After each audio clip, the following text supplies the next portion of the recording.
Good evening. Welcome. I call to order the Lakewood City Council study session. Looks like of January 23rd, 2017 at 5 p.m. Will the clerk please call roll? Paul. Here. Schottky. Here. Gutwein. Here. Franks. Vincent. Here. Harrison. Here. Royball. Here. Johnson. Here. Abel. Here. Wickman. Coop. Here. You have a quorum. Thank you. All right. Well, again, I'd like to welcome everybody who's made it out this evening, and we are going to go ahead and get started. There's a public comment roster in the back, so you're welcome to sign up. First on the list, though, I'm going to ask Mr. Murray to give him the floor first off the bat. So whenever you're ready, come on up and we'll get started.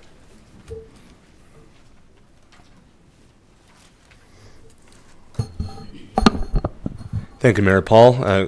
Good evening, members of the City Council. Thank you for the opportunity to address you at this study session. You'll recall that I was here at your last regular meeting on January 9th. I understand that the purpose of this evening's study session is to discuss a potential ordinance defining or coming up with a rule for how to count 1/2 of a term under Lakewood's term limits provision that exists in its charter, to basically say, how do we figure out whether somebody has served more than at least 1/2 of a term, to the point that we have to count that term as one of the 2 terms that somebody is allowed under Lakewood City Charter.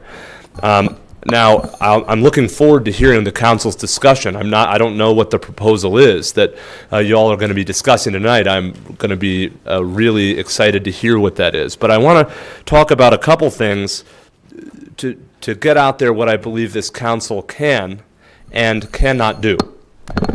First, I think that the council, if it were to pass by ordinance some sort of a rule purporting to define what 1/2 of a term is, purporting to clarify essentially a charter provision, that act would be ultra vires. Such an action would require approval of Lakewood's voters. You would need to submit any such provision to Lakewood's voters because it would constitute an amendment of your charter. Now, if the council were to, if that's the sort of action the council is thinking about taking, passing a proposal which would go to Lakewood's voters, then I would simply put it to the council that you should think about what it is you're doing and why. And what I mean by that is, I've heard it said in a meeting that I had with your city attorney, Mr. Cox. I've also heard it said publicly a little bit that there's no rule here for what constitutes 1/2 of a term. And I would put it to members of the council that right now there is a rule. It's in your charter, and it's at least 1/2 of a term. One Colorado court, admittedly addressing the state constitutional term limits for state legislators and state senators, has taken an almost identical provision in terms of words, not in terms of subject matter, and found it very easy to apply. A term is 4 years for the state senator at issue in that case, just like it is for each one of you. 1/2 of that is 1/2 of 4 years. And there's some debate as to whether it should be, those days should be counted from the time of a council member's election or the time that they take the oath of office. But either way, 4 years is 4 years, and 1/2 of 4 years is 4 years. And it's a pretty easy thing to take out a calculator and calculate whether or not somebody has served for over 2 years, or at least 2 years, which is what is required to trigger your term limits provision. Second, I would say that if the council is looking to introduce something to the voters to define what 2 years is for the purpose of your term limits provision, then council ought to frankly have a good reason why you want to do something other than count days. There are other ways to do this, certainly, and I'm sure we're going to hear about another way to do this. But the way that it's done right now under Colorado law is pretty common sense. Any citizen can do it. You break out a calculator, see when somebody was elected or came into office, and there it is. You know whether somebody's term limited. Simplicity is a virtue in these types of things because there shouldn't be a big controversy over how you calculate it. To the extent that you do decide to ask the voters of Lakewood to do something different than count days, another thing that the council should be clear on is that right now, one of your member, my client, Ms. Johnson, right, there's been some debate as to whether or not she is subject to your term limits provision. Anything that you do, whether you pass an ordinance, which again I think would be ultra vires, or whether you refer a question to the people and the people agree to amend your charter, anything that you do will not be applicable to Ms. Johnson. Ms. Johnson is a declared candidate in a race for city council. She ran for city council initially under the current version of your charter, and any attempt to change the law after the fact as it applies to her simply won't work. We'll be stuck with the version of the rules as they are for Ms. Johnson, no matter what this council does, and no matter what the people of Lakewood do. And so if, and I'm not suggesting this, but if one of the reasons for consideration is perhaps that some of you wouldn't mind term limiting Ms. Johnson a little early, whether that's a good reason or not, it won't work. And so it's not a reason to muck with your charter in order to do it, because you're stuck with the rules as they were when Ms. Johnson came into office when it comes to her. For anybody going forward who joins this council after you change the law, and again, I think that can only be done by an amendment of your charter, that is when those rules would apply. So I thank you very much for the opportunity to address you. I know that I went over 3 minutes, and I appreciate the opportunity to have done that. I'd be happy to take any questions now, or perhaps I think it might be more profitable for me to stick around and take questions after you've discussed the proposal, which I'm still not privy to. Thank you, sir. And my apologies for getting up. I guess a panic button was pushed somewhere. Oh, There, so my clients do that when I'm in the room all the time, Mr. Mayor. Thank you. that's why we had our wonderful police agents rush over. So never had that happen. Not sure whose panic button that was. But so now we are going to start the public comment roster. And we have public comment at the beginning and at the end. And we really want to stay focused on what the content is. So if you would rather decline and want to speak at the end of public comment, that's fine. Just let me know. But if you want to go either way, you're good to go. So I will start with Mrs. Klein. Come on down if you'd like.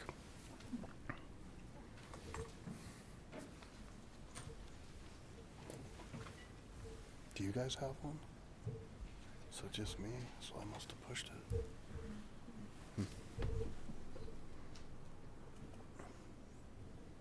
Good evening. Good evening, Mayor and Council. Thank you for allowing me to speak tonight.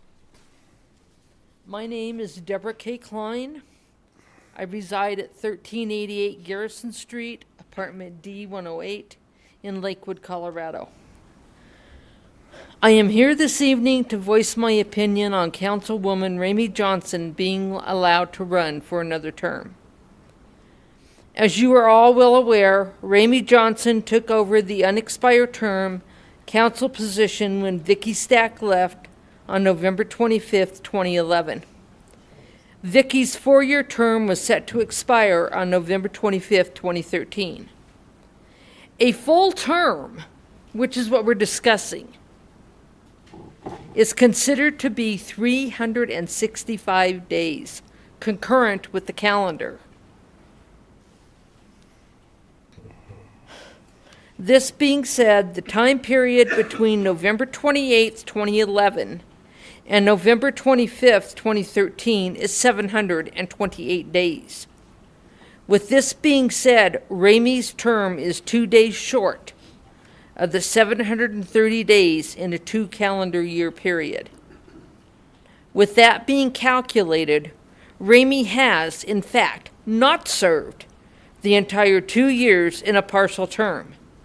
In fact, in all reality, Ramey has not served at least a half a term. Therefore, I am requesting each of you, considering the rules of the state and the ordinances currently in place in the city of Lakewood, that we, as citizens of Lakewood and residents of Ward 1, allow Ramey Johnson the opportunity to go back to the voters to seek her reelection as councilwoman. I am appalled and greatly disturbed that the city is using our tax dollars to try to make it so as our dearest Ramey is not allowed to run for a second term. Ramey Johnson is an individual that our city should be honored to have serving on our council. She is an individual that exhibits high morals, ethics, and values. She has an attitude of servanthood that we should be honored and privileged to share in. On every issue that has come before council, Ramey has exhibited compassionate reasoning, which is a rare combination. Ramey has always been willing to put herself out there for the betterment of our community and the voters she so graciously serves. I feel very strongly that the city should not be spending our tax dollars in determining who and who cannot run for city council. In closing, Ramey should be allowed to let the voters decide, other than spending money on this ludicrous issue. Ramey has done nothing wrong in this process, except standing up for what is honest and serving others. Ramey, we are honored and blessed to have you on City Council. Thank you for being the gift and precious person you are. Lastly, thanks for sharing your delicious homemade pecan rolls with all in attendance at that Ward 1 meeting. Thank you. Thank you, Mayor. Thank you, Mrs. Klein. And just a quick reminder, most of the folks look familiar, but when you are speaking, it's a 3-minute time period, and it'll glow green until 2.5 minutes, then yellow at 2.5 and red at 3. So next up, I have Mr. Walter Johnson.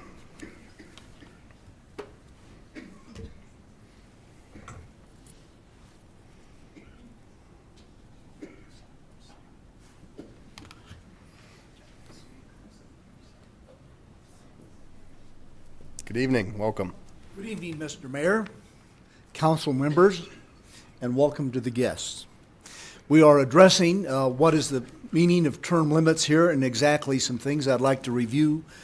Some issues, probably you're all aware of them, but our city charter says in 2-6, any person appointed or elected as who serves or has served at least 1/2 of a term of office shall be considered, I'll correct that, to have served that full term. We go to the state constitution, Article 5, Section 3. Any person appointed or elected to fill a vacancy serves at least 1/2 a term of office shall be considered to have served a full term of that office. The only difference there, and this is important, there's a typo in the city charter. It says consider rather than considered. That's the only difference in the wording there. Some time ago, in 2006 roughly, Senator Fitzgerald took these things to court, in the state court, and it was determined a term is 4 years, so many days. Ramey has not served 1/2 of the full days. She's 2 days short of 1/2 a term, according to that definition. And we can say, well, that doesn't apply to city charters. You go further in the state constitution, Article 18, -2, provisions of this section shall apply to every home rule county, home rule city, and county. We go on a little bit further on interpretation. Also, the Colorado Municipal League sides with the thing that full 1/2 a term has not been served because they deal with a lot of other cities. We go, well, and that is about all I have, except that I appreciate the interest and details in our city charter, and I'll be looking forward to working with you in the future. Thank you. Thank you, sir. Mr. Jones.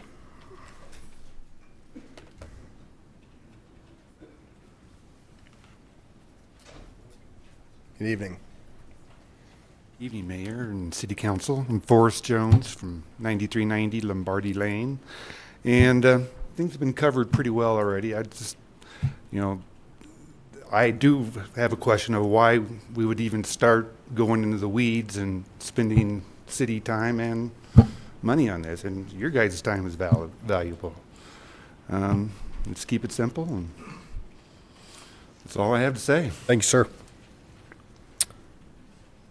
Miss Milholland? Oh, I'm sorry, Mr. Francis? That's me. Yep, my apologies. No problem. Thank you, Mr. Mayor. Yeah, welcome. Council, I just make mine short and to the point.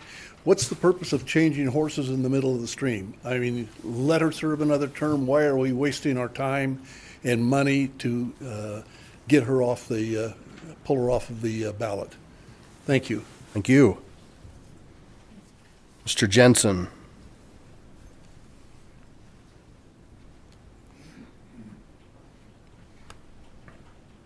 Good evening. Welcome. I'm Steve Jensen. I'm a Chief Deputy District Attorney for Jefferson County. I've been a DA for 31 years. I've 11 times taken an oath to support the Constitution of the state of Colorado and of the United States.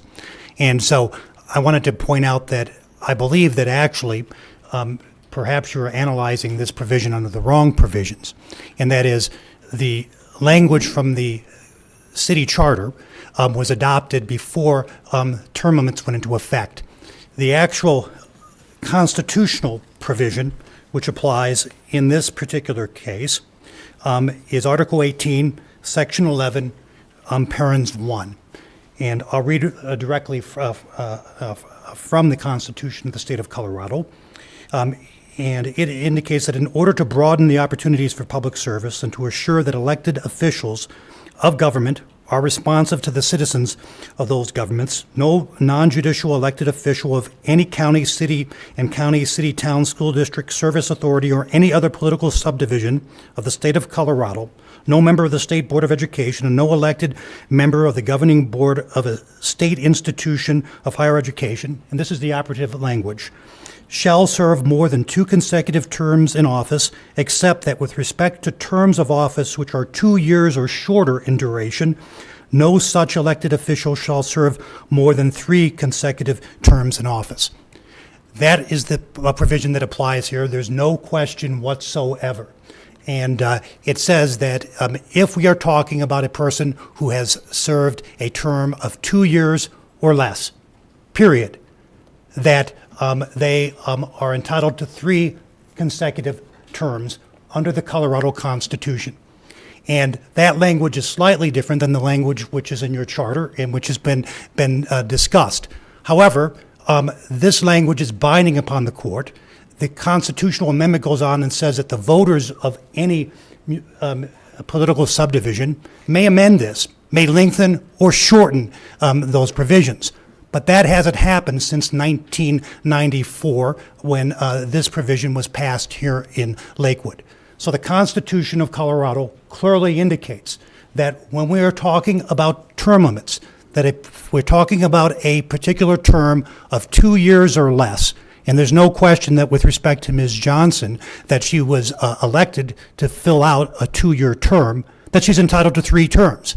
That's the law of the land. And for any interpretation by this city council that diminished that or reduced that would violate the constitutional rights of anyone seeking office and would in particular violate the constitutional rights of Ms. Johnson. I should also indicate that the case that was cited, the Fitzgerald decision, which is the only decision really that's talked about this, by the way, took a similar analysis by counting the numbers and said that Ms. Fitzgerald was entitled to seek another term, which if you applied that language or that analysis here would result in the same result even under your present language. Any fair and rational interpretation of both the language of your charter as written or of the Constitution of Colorado would lead to a conclusion that a person who has served this period of time would be entitled to run for 1 additional term. I urge you to follow the law and to follow the Constitution here and not to go off, for whatever reason, on a path that would violate the constitutional rights of your citizens. It is a tremendous privilege to run for political office, a tremendous responsibility. And if we are going to interpret laws in a way that deviates from that, well, I think that we should err on the side of inclusion and giving people the opportunity to run for office, not on the side of excluding people who are otherwise qualified electors. Thank you very much. Thank you. All right, Miss O'Keefe.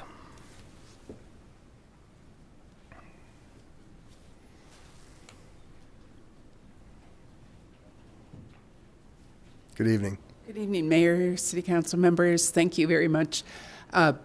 My thoughts have been said by the speakers before me. It just strikes me that 2 years is 2 years, and to spend time on this is like trying to count bodies on the National Mall. Facts are here, and they're not alternative facts. It's what we have to deal with. Thank you. Thank you. Nice analogy. I can't quite read the handwriting. It's Callahan? Might be off a little bit.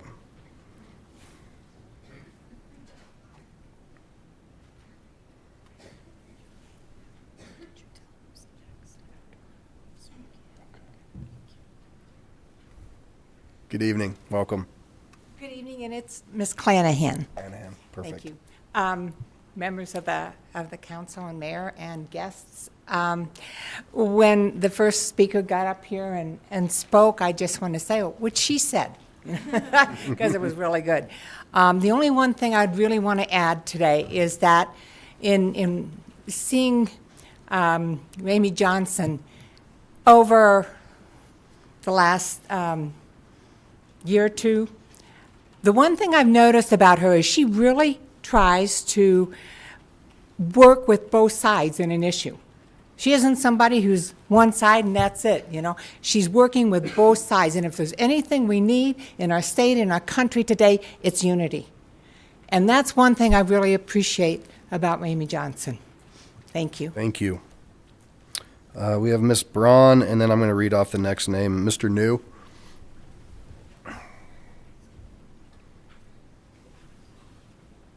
Good evening. Welcome. My name is Robin Braun. I live at 815 Dudley Street, Lakewood, Colorado. It seems to me that the Colorado State Constitution, which has provisions for cities and counties, pretty clearly states in Article 18, Section 11, that if less than a 2-year term is served, term limit does not apply. Further provisions state that 2 calendar years or less does not qualify as a full term. I believe you guys need to simply follow the charter. I'm not really sure why City Council is spending so much time and money on this, but I must say, I think your time and our resources could be better spent solving the other many daunting issues that we are facing here in Lakewood today. I make it a point to be involved and informed, and when I go to the ballot box to exercise my right to vote, I want my voice to be heard, and I want my values to be represented. Thank you. Thank you. Mr. New, and then I have Mr. Vaughn. Thank you, Mr. Mayor, members of council. I'd like to start off with one comment. Amy Johnson's character and her performance as a council member is not at issue here. And I don't even think we should be discussing that. A lot of people are. What's at issue here is what are the provisions that were in the charter. I chaired the Charter Commission when it was formed and adopted. It says 1/2 year. Now, when I went to school, you get a half by dividing something by 2. And since the Pope Gregory adopted the calendar we currently use in 1582, half a year is, depending upon whether it's a 365 or 66 year, is 182.5 days or 183 days. Charter says very clearly that when a person is elected, as is true of any officer being elected, they do not become a person occupying that office until the moment they're sworn in. And so the term actually begins at the time of being in the office. When I left City Council, I actually served after the time of the election until my successor was sworn in, and the charter clearly states it will be done at the first regular meeting after the election. And so as a result, I don't know why we're going through this issue about why we're going to change or have the charter contested. It's very clear it was adopted by the people of this city. And to turn it into a legal battle of obfuscation over which means a half a year is not in term in any way to affect or be a statement about our judgment of Ms. Johnson's behavior or performance as a council member. I'm sure that she has served very well and honorably. So take that issue off the table and say, does the charter prevail or does it not? The people of Lakewood say when it was adopted, under their vote, it prevails. Thank you. Thank you, sir. Mr. Vaughn.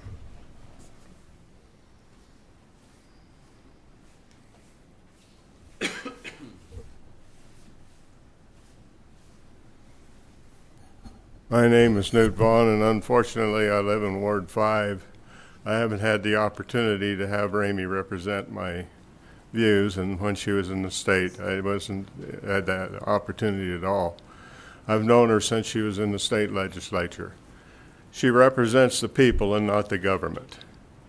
She represents our wishes. She represents the feelings, and she listens to both sides of the issue. When I first started voting, there was no such thing as term limits. The reason we came up with term limits was to stop people from making a career out of politics, making a career out of one job. I don't see it as so necessary that we work about 2 years or 730 days or whatever. If they don't serve a full term for the council, then they should not be term limited to run for 2 more terms. They should be able to run for 2 more terms, whether it be 11 years or 10 years or 9 years.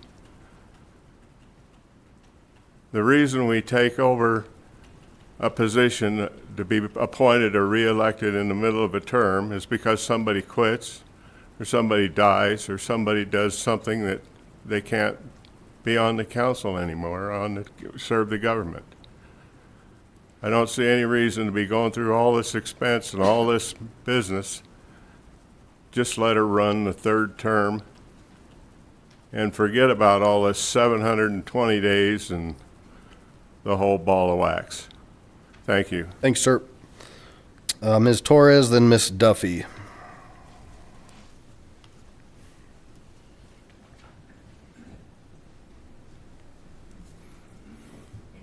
Welcome. Good evening, Council. My name is Carmen Torres. I live at 1682 South Yukon Street. I was secretary to the Planning Commission for many years here in Lakewood. And ladies and gentlemen, I saw unbelievable financial waste in the city in the years that I was the secretary to the council, or to the commission. And this is just another example of the financial waste. The case that was alluded to regarding Joan Fitzgerald is 05 CV 9557. This case was probably going to set a precedent as far as term limits are concerned. But there are several things in this case that are interesting.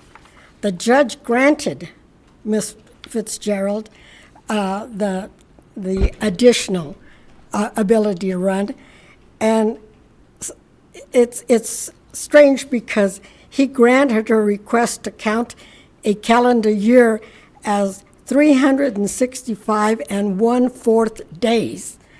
And that's because he took into consideration 365 days times 4, and then take the 1 day, which is the leap year, and then divide that by 4, and you get a 4th.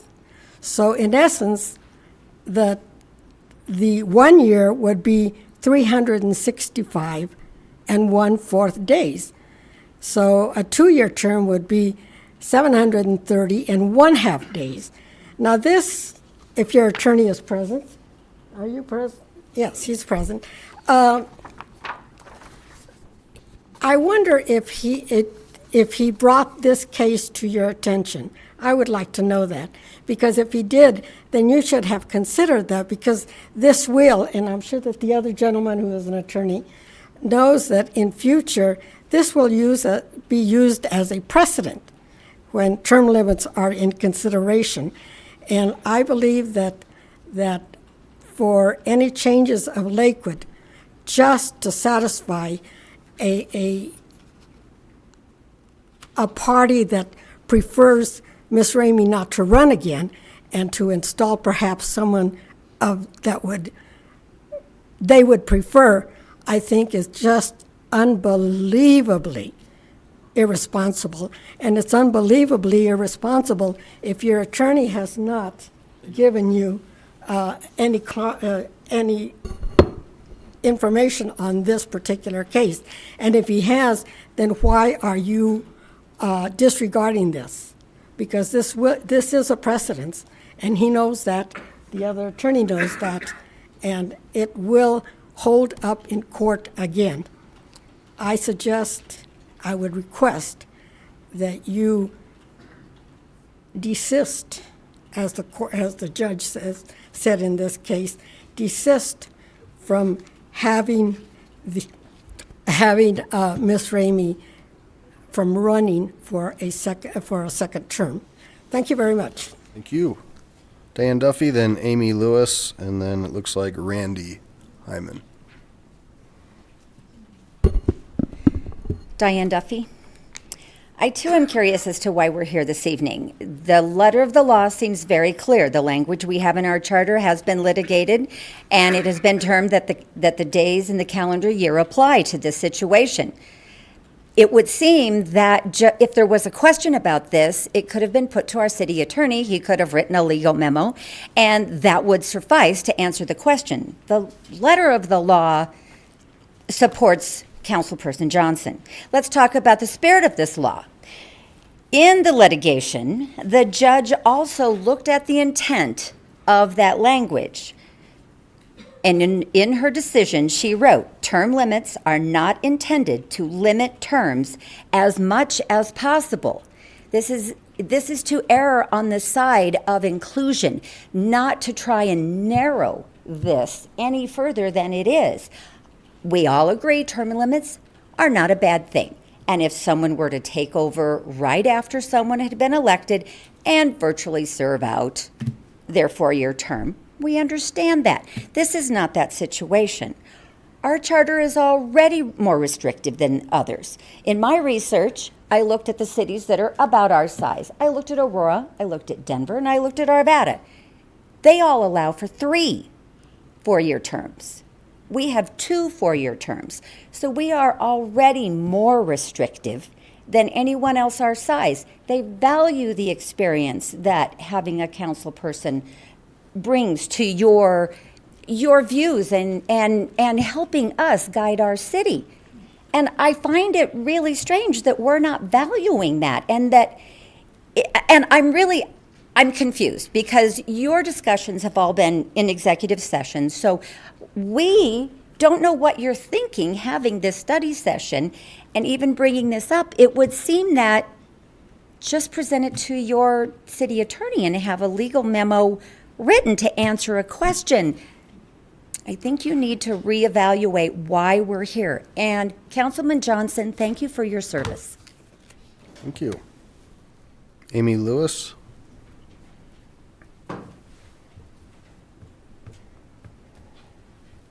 Good evening. Hello, Mayor and City Council. I'm a Lakewood resident, and I'm here to amplify the discussion of inclusion. I joined with 200,000 other people on Saturday to make our voices heard to our governments, from local to national, that we want you to hear our concerns and interests and needs. And one of those needs is that more citizens become public officials, become political leaders, become city council people. If you make it appear that you don't appreciate the work that people put into getting onto city council and staying on city council and getting voters to support them, then it makes it hard for all of us who aren't on city council to get up the energy and the belief that we can do it too. That's one aspect. Another aspect is that, as others have said, let's err on the side of supporting the people who have already gotten into these jobs. It's a very, very hard road, as every one of you knows. We wouldn't want to make it harder for any of you than it already is. We know how tough it is. We want to support you once you get there, because we know that being a public servant is very hard work. Let's not make it any harder than it already is. Thank you. Thank you. Randy?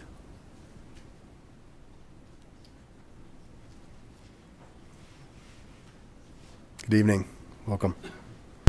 Good evening, Mayor. Thanks for allowing me to speak. I just first became aware of this issue last night, so I don't really know all that much about it. But if Ms. Johnson is not done something in violation, I'm not really sure why we're here. I have a real problem with my tax dollars supporting removing her. I'm not really sure why that even is. So I certainly hope that it's not just because she might offer some other view. I hope that all the board members aren't of one single view. If they are, I'm not even sure why there is a board. So I basically showed up here in support of Ramey Johnson. Thanks for your time. Thank you. All right, so I'm going to go into our presentation and by our counselor, and we'll go back to public comment after. There's still some folks here. So the original discussion did happen in executive session, and that's why we're having a study session tonight, to have a public conversation.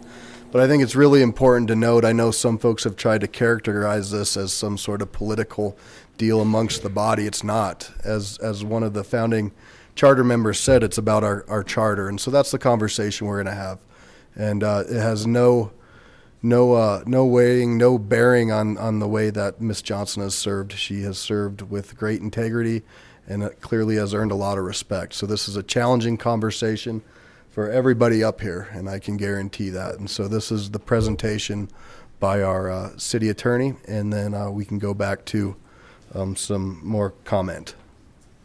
Thank you, Mr. Mayor and council members, and appreciate the input from the members of the audience tonight. This is an unusual issue and one that hasn't been brought to the forefront in courts or legislatures or anywhere else very often. I'll address some of the comments that we heard from people in the audience as we go along at appropriate times, but I do want to address those who stood up for Councilor Johnson and supported her in various ways. And let me make clear from the very outset that, as the mayor just said, this is not a question of the performance or abilities or character of any of your members, and certainly not of the one who's at issue here. This issue came to light because she's in the unusual situation of having served a partial term and then a full term, and then had to figure out whether another term was available to her under the laws of term limits. So I heard and understand everything everybody said about Councilor Johnson, and certainly don't want this to be a referendum on her, because that's not at all what it is. This is a discussion of the state of the law as it applies to this situation, which again doesn't come up very often. And so the purpose of it is for us to talk to you about, my apologies. There you go. How to apply the topic of term limits to a partial term, as is the case here, but as may come up again in the future. And the idea is, if we can come up with a definition, a fix, a clarification of what's out there, then that will be in place for the next time it does come along, and hopefully that council won't have to go through this exercise. So again, the purpose is how to apply the term limits to a partial term. There are provisions of the law that address that and others that don't. We're going to seek direction on a legislative fix or approach, but we are acknowledging that the outcome of this discussion does affect the rights of one of your own. And just to reiterate what I was saying a few minutes ago, the same information, advice, and suggestions would be presented to you tonight if any of the rest of you were in that situation, or if no one was. It is not specific to Councilor Johnson.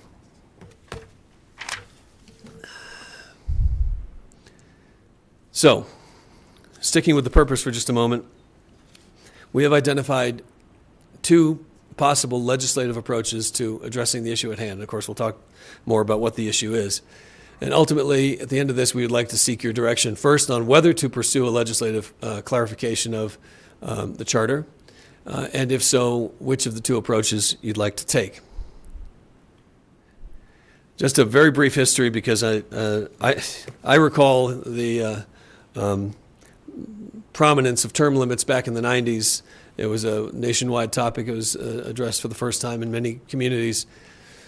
And I think I sort of assumed at the time, and since then, that that was really the beginning of it all. But in fact, and it came up then because there's a perception at the national and state and local levels that those who were the incumbents, those who had the power of the pulpit and could already count on some name recognition and perhaps fundraising ability, that gave incumbents sort of a stranglehold on elected office. So term limits were adopted in many places to address that and try to level the playing field, and as was said by at least one of the speakers, avoid the career politician situation. In fact, as we did a little research, it's not a new idea. The term limitation of public service goes back to the Greek and Roman empires. Our own young nation in the Revolutionary era had ample discussion on the topic of limiting service. And of course, we know back as far as the 1940s was when term limits were applied to U.S. presidents after Franklin Roosevelt served his 4 terms, or parts of a 4th term. So now, with that little background behind us, we'll talk about what the law says. You heard a lot in the last few minutes about what the law says and whether or not it's clear, and we'll try to clear that up for you. First, at the state level, Article 18, Section 11, you heard that citation from a couple of folks, and that is the applicable provision of state law here. Article 18, Section 11 is added to the Constitution by the voters in 1994. And in pertinent part, as we say, the part that we're here to discuss tonight is the limitation on terms, that no elected official of any city shall serve more than 2 consecutive terms in office unless those terms are terms of 2 years or less, in which case it can be 3 terms. The section, when it was added to the Constitution, was made specifically applicable to home rule cities like Lakewood. So it's not as if Lakewood was exempted from the idea of term limits. But the provision of the Constitution also says that the voters of any political subdivision, local government, whether you're home rule or not, has the ability to have, through the voters, to lengthen, shorten, or eliminate the limitations on terms of office.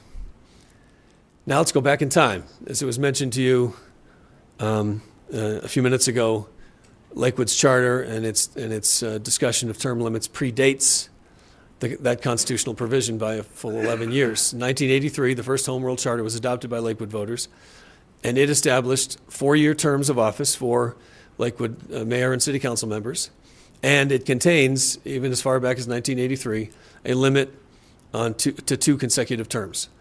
So Lakewood voters did adopt a term limit provision as contemplated by that section of the Constitution, and it so happens that the city adopted the same limits, 2 4-year terms.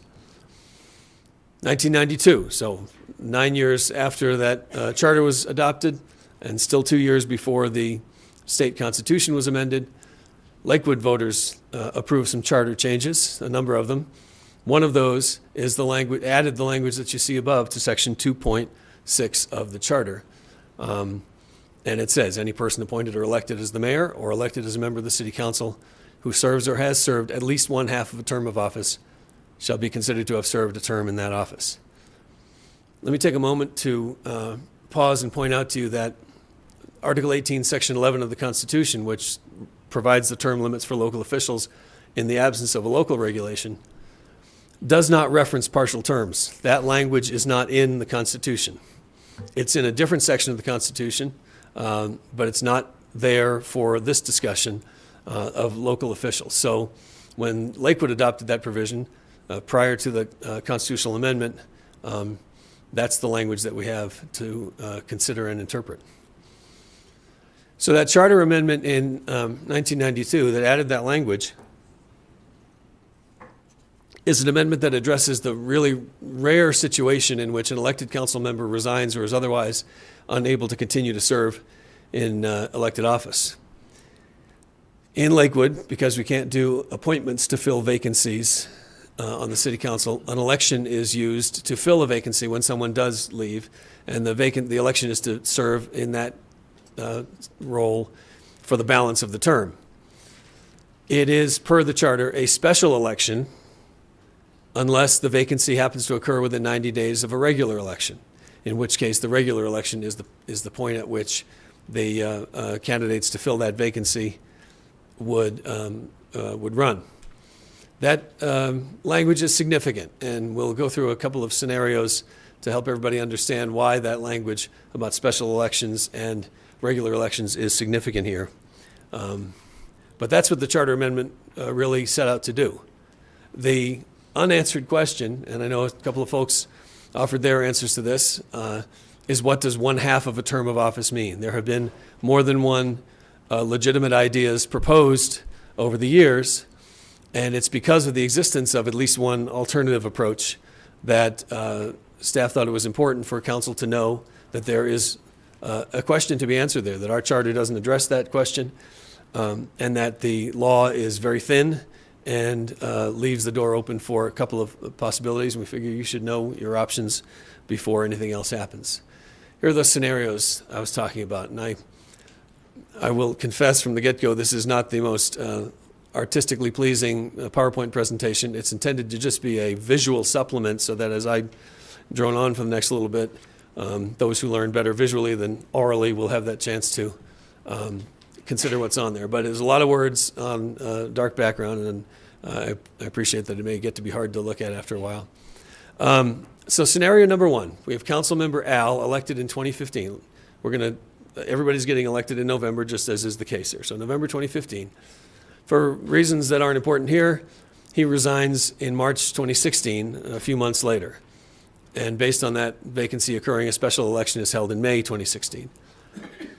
At that special election in May 2016, Councilmember Betty wins the special election and serves out the balance of that term from May 2016 through the November 2019 original balance of the term. So what's the result here? Well, Betty can run for re-election at the end of her partial term. That's clear, and can serve a 4-year term then from 2019 to 2023. So she took over in 2016, served out the balance of that term to 2019, can serve for another 4 years to 2023. And then the question is, can she serve another term beyond that? Because she served more than half of a term,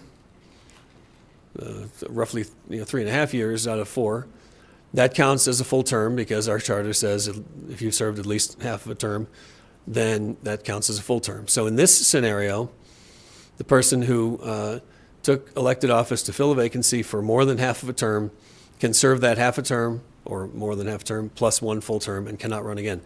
The end result is a total time in office of a little less than 8 years. And of course, I assume we're all in agreement that in the absence of a partial term, 8 years is the limit for consecutive terms. So that's the first scenario, pretty simple despite all the dates. Second scenario is sort of the opposite. Councilmember A, or we'll call her Ann, elected in November 2015, resigns near the end of her term in January 2019, and the special election is held a couple of months later.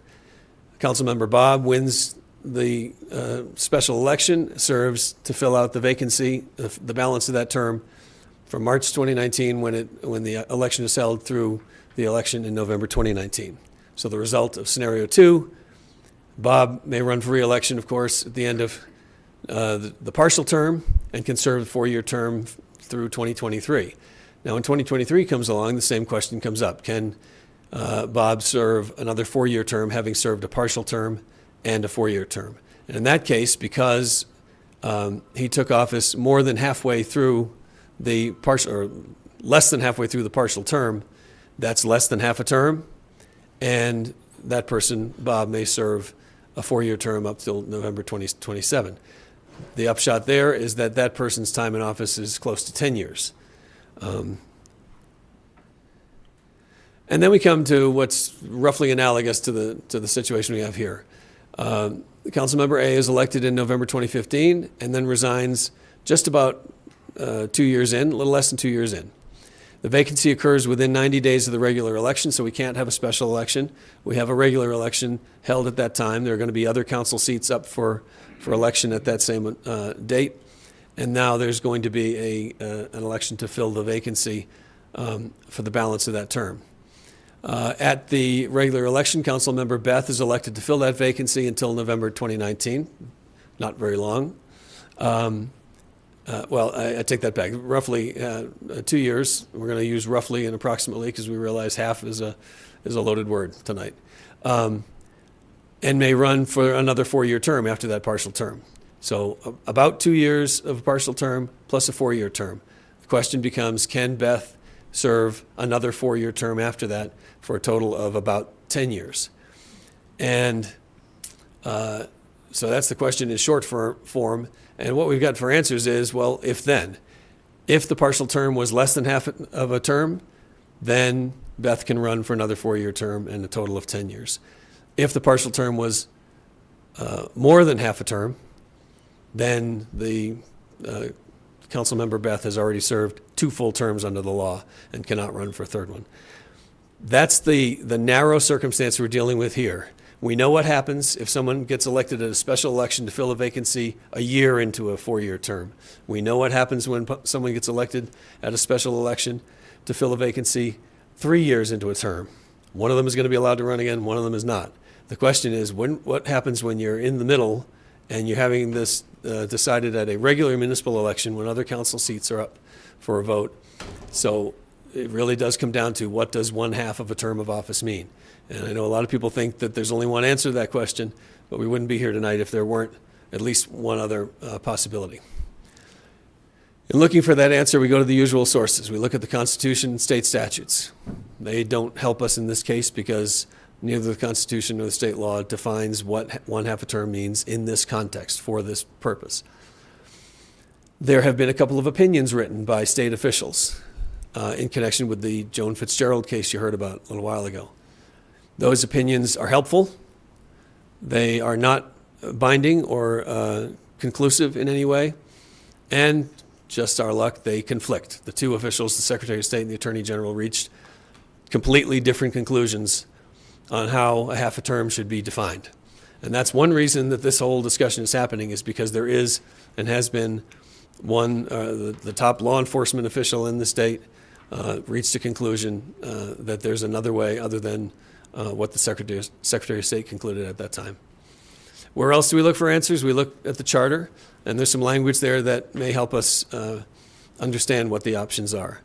And then there is the one case that you heard a lot about, and yes, Ms. Torres, we did discuss that case with City Council. I think most of them are probably tired of hearing about it by now. But it does provide one option. It is not a binding option, and I will tell you why in just a few minutes. But that does provide us some guidance. So we look at all those sources, and let's review what each of those represents. So we said there's no answer in the Constitution or state statutes. Article 18, Section 11 does not make any reference to partial terms, so it doesn't help us clarify that term. The opinions that I mentioned concern 2 state senators who had served partial terms and then asked for opinions on whether they could serve a term beyond that or not. The Secretary of State, in the official opinion, did a day counting measure, as we've heard about. 365 times 2 is 730, plus 1 for leap year, 731. Call it 730 and a half if you want to do it that way. And how does that half a term compare to the time served by the individual who served that partial term?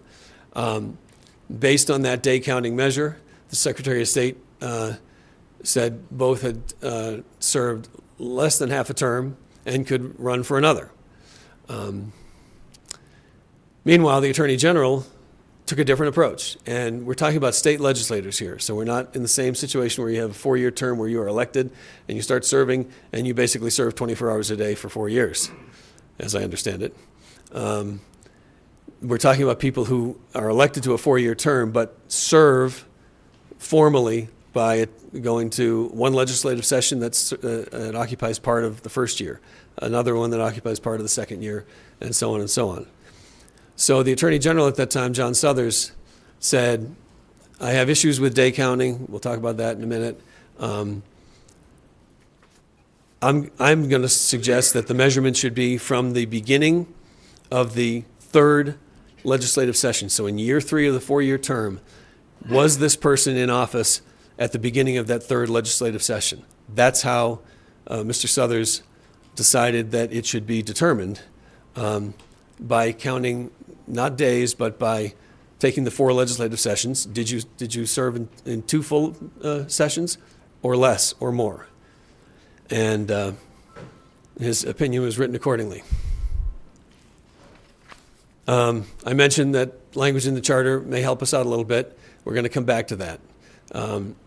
Next on the list of sources of research for us is the Fitzgerald case that you've heard a lot about. And the court's task, admittedly, in that case was to determine the meaning of at least 1/2 of a term of office. But that was as the term is used in Article 5, Section 3 of the Constitution, which applies to state legislators and state executives. It's not, that language is not in Article 18, Section 11, that applies to local officials. So right there we have a distinction to be drawn. And does the term, as the court found it in that one case, does it mean the same thing as it means in our charter? The court didn't have jurisdiction over our charter in that case. The judge was looking just at Article 5, Section 3. So let's unpack that a little bit. In the Denver District Court case involving Senator Fitzgerald and Senator Trucktop, the judge determined that the phrase 1/2 of a term, or at least 1/2 of a term, is clear and unambiguous and must be given its plain meaning. This is a familiar rule of construction of statutory or ordinance law. If you have a term that everybody recognizes what it means, there's no other alternative, there's no ambiguity, then you give it its plain meaning and you apply that plain meaning unless, and this is another of the statutory construction rules, unless giving it that plain meaning leads to an absurd result. And that comes up more often than you might think, but and that was discussed in that case, and we'll touch on that in just a moment. Based on that judge's opinion that the phrase is clear and unambiguous, she ruled, this is Judge Lemon in the Denver District Court in 2005, that 1/2 of a term is determined by counting the days in a 4-year period, cutting it in half, and comparing that result with the number of days since the senator was sworn in. So the day counting method was adopted by that judge in that case. The question, does that end the debate? I know some folks here think that that's it, that that's the law, and we have no options here. But in fact, it does not end the debate, and I've been asked to explain why. The first important thing to know for everybody who cited the Fitzgerald case is that it is not binding or controlling law in the city of Lakewood for a number of reasons. The first being, as lawyers are taught early on in their career, that when a case is decided at the trial court level, and there's no appeal beyond that, no reported decision beyond that, the effect of that opinion, that decision, is very limited. It applies to the parties to the case. So in that case, Joan Fitzgerald and her fellow senator, their rights regarding service in the state Senate were determined and in a binding fashion by Judge Lemon in the Denver District Court. But because it didn't go up to the Court of Appeals or the Supreme Court, it's not a binding decision statewide. Secondly, to the extent it has any impact on anybody beyond the parties, well, it was a Denver case, not a Jefferson County case, which is where any challenge or any discussion of the law in this setting would be filed. Third, it is a term limits case, and it does talk about 1/2 of a term, but it discusses state legislators, not local officials. And as we said, there are different provisions in the law to cover that, including the city's charter. In that case, the constitutional provision at issue was Article 5, Section 3, not Article 18, Section 11. So a different part of the law was being discussed. And this last line is to borrow from the judge's own writing in the decision, she said her job was not to draw a line and determine where the halfway point should be. She said her job was to take the language of the initiative that led to that law, that constitutional amendment, and tell us what the people who voted for it meant by that term. And the judge determined that because the language 1/2 of a term is clear and unambiguous in her view, then she used what she considered the only logical way of determining the outcome, and that was to count the days and cut them in half and so on. So a couple of questions. Must the city follow the decision in the Fitzgerald case? No. You have the ability to consider other alternatives. Can the city follow the decision in the Fitzgerald case? Yes, of course. That's one of the options available to you. Are there reasons why the city might not want to follow that case? Well, that's why we're here, because there are some issues with that method of calculating that are problematic. And to the extent other options exist for this city or others out there, you should be advised as to what those alternatives are. So let's look a little bit more closely at that decision.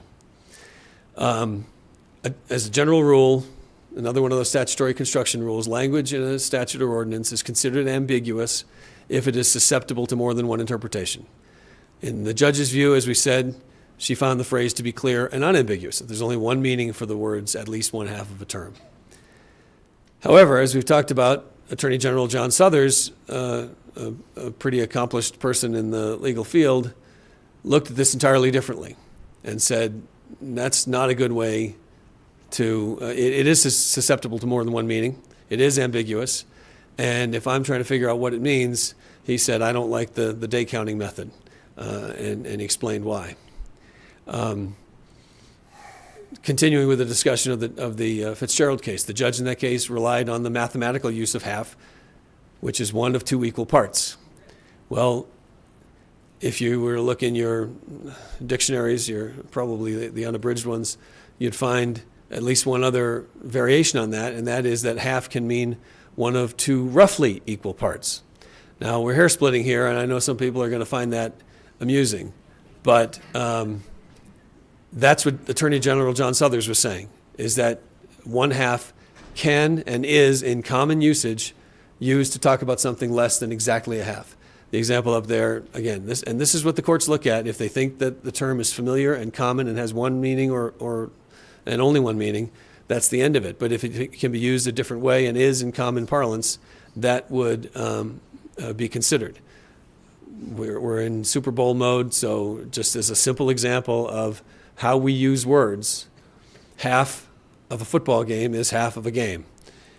They're not the same length, almost certainly. On the clock time, on the official clock, they are, but in the actual time that passes, they're not. So there's one example of how half can be used as something other than exactly 1/2. And I think if you think about how you use the word, you'll realize that is in fact the case. You might call and say, "I'm halfway home." The kids have a half day today, which might be a 4-hour day instead of a 6-hour day. It is a common usage, and Attorney General Suthers said we have to consider that. And the reason he said we have to consider that is because applying only the exact definition of a half can lead to that absurd result we touched on.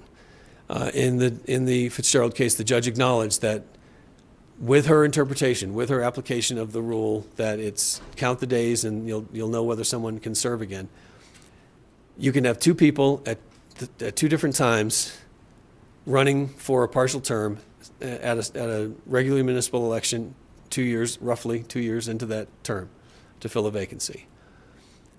Depending on how you count, if you count the 730 and a half days, and you come up with 728 in the case of Councilor Johnson, then that person can serve 10 years in office instead of the 8 that the term limits law provides. If you have someone in a different year when the dates of swearing in are different because the calendar does, in fact, move, that person would serve more than half a term and therefore be barred from the additional 4-year term and would serve 6. So we have a term limits law that says everybody should serve 8, And yet, by just dumb luck of the calendar, in 1 year, someone can serve an additional 4-year term, and another can be limited to 6 years. And Attorney General Suthers posed the question, is that how these things should be determined? And here's what I'm talking about, and I apologize for not getting this into the materials of the PowerPoint presentation, but staff looked at elections in the last several years, the last 10 or so years, and the next 10 or so years. And in looking at the past dates, we had elections in November 2005, and then 07, 09, 11, 13, 15. If you apply the day counting method from swearing in or oath of office to oath of office, if you serve a 4-year term and you get sworn in once, now you serve another 4-year term, you're getting sworn in again 4 years later. That's clear. We have no issue there. Where we have the issue is if you count the days from the swearing in 05 to the swearing in 07, you'll get the same calculation we heard about Councilor Johnson. It was 11 to 13, right? 2011, 2013 was the election that brought about filled the vacancy by Councilor Johnson. So from 05 to 07, 728 days. Okay, that person can run for 4 more years. From 07 to 09, if that were the 2-year period of vacancy that was filled, 728 days, that person could serve another 4-year term. The next years, from 2009 to 2011, if the vacancy in that term had come up 2 years earlier, and the person elected served to fill out the vacancy from 09 to 11, the total number of days would have been 735, more than half of a 4-year term, and therefore that person is barred from running for a 4-year term. That's why we're here, because there's that unintended consequence of taking what's been called the very precise, mathematically exact day counting method. It in fact does not provide what you'd consider fairness. So again, if Councilor Johnson were in that situation of running in 09 instead of 11, then I think everybody would be in agreement that under the day counting method, she would have served more than half a term, and that would end the debate. Which I don't think is how most of you think elected officials should be elected, by luck of the calendar having a few more days between swearing in ceremonies. One of the parties in that case argued that's an absurd result. You're taking the plain ordinary meaning, saying half means numerically half, and you're sticking it in every situation and counting the days, and we're having somebody determined to serve less than half and somebody else in exactly the same situation serving more than half. So, in summary of that discussion, the pros of day counting, it is a measure of mathematical exactitude. If you do your math right, you're going to come up with the same number every time for that same time period. It is indeed the most precise use of the word half, to say exactly half. And it's consistent with some other uses of the word half, not in term limits context, but in other places in state law. It's been defined to mean exactly half. And there's some benefit at the state level to having uniformity in your laws. If half means half for this purpose under state law, then it has the same meaning for another purpose under state law, unless it's stated differently. We're not talking about state law, we're talking about the city charter, and uniformity between the city charter and state law is not a goal. In fact, home rule cities like their home rule power because it gives us the ability to differ from state law.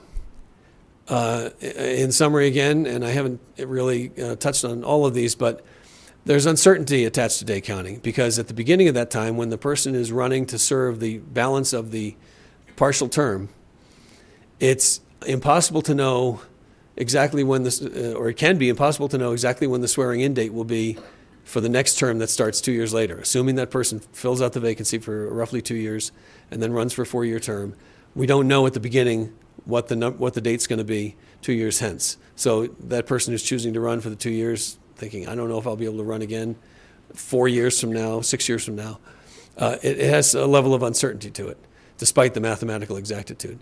It is, as we just pointed out, sometimes arbitrary. that the same person running for the same seat at the same election 2 years apart, one gets in, one doesn't for the additional term, that's an arbitrary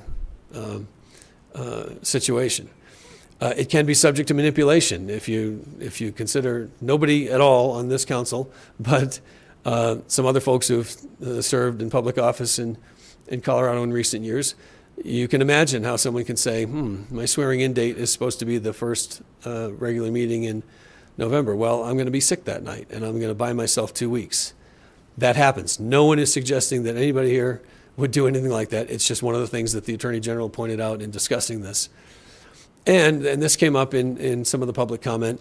Day counting is arguably inconsistent with the purpose of the term limits law. There's folks that talked about the spirit of the law. Well, when you do have a law that has a purpose intended in one direction and not the other, typically courts will interpret them. When there's any ambiguity, you'll interpret them in favor of the purpose of the law. So if the law was intended to limit terms, and you have an ambiguity as to whether another term is warranted or not, in the typical case, the court would say, well, if we go this direction, that doesn't further the goal of term limits. If we go that direction, it does. That's another argument that the Attorney General made in that case and in his opinion. So, to recap, because you've heard a lot of words and a lot of opinions, let me just sum up so we can move on from here. The charter says at least 1/2 a term equals a full term, but 1/2 is not defined. 2 state officials have reached opposite conclusions on what that means and how it should be calculated. If a case law we have for research, one decision only, it's not binding, and it did use the day counting method. But, as we've just discussed, that method is an imperfect solution, so the purpose of this session was to let you know of possible options. And based on the Attorney General's conclusion from several years ago, we've identified an alternative method, and it's also based on language found in our charter. But, going back to the purpose that we talked about at the beginning, regardless of which method you prefer, we're proposing a legislative approach to resolving this going forward, and we'll explain that in just a moment. What we're asking for is whether you want to direct staff to prepare an ordinance that would amend our city code, the municipal code, to clarify how the words 1/2 of a term of office are used in the charter. We would ask you further to give us guidance on which method of calculating you would prefer, or you can ask us to prepare both, and you can have a spirited discussion on that ordinance when the time comes. But in either case, there would be an opportunity for full discussion and public hearing on that ordinance, resulting in a legislative clarification of the ambiguity that exists.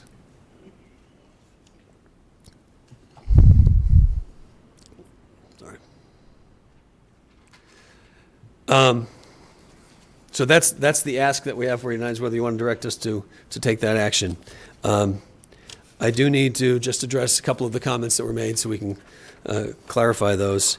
With regard to Mr. Murray, I would have been happy to discuss this with him. He had told us he was going to be busy with the election transition in Washington, and was free to call me. I would have been happy to discuss it with him. I certainly didn't withhold any information about what we were going to be talking about.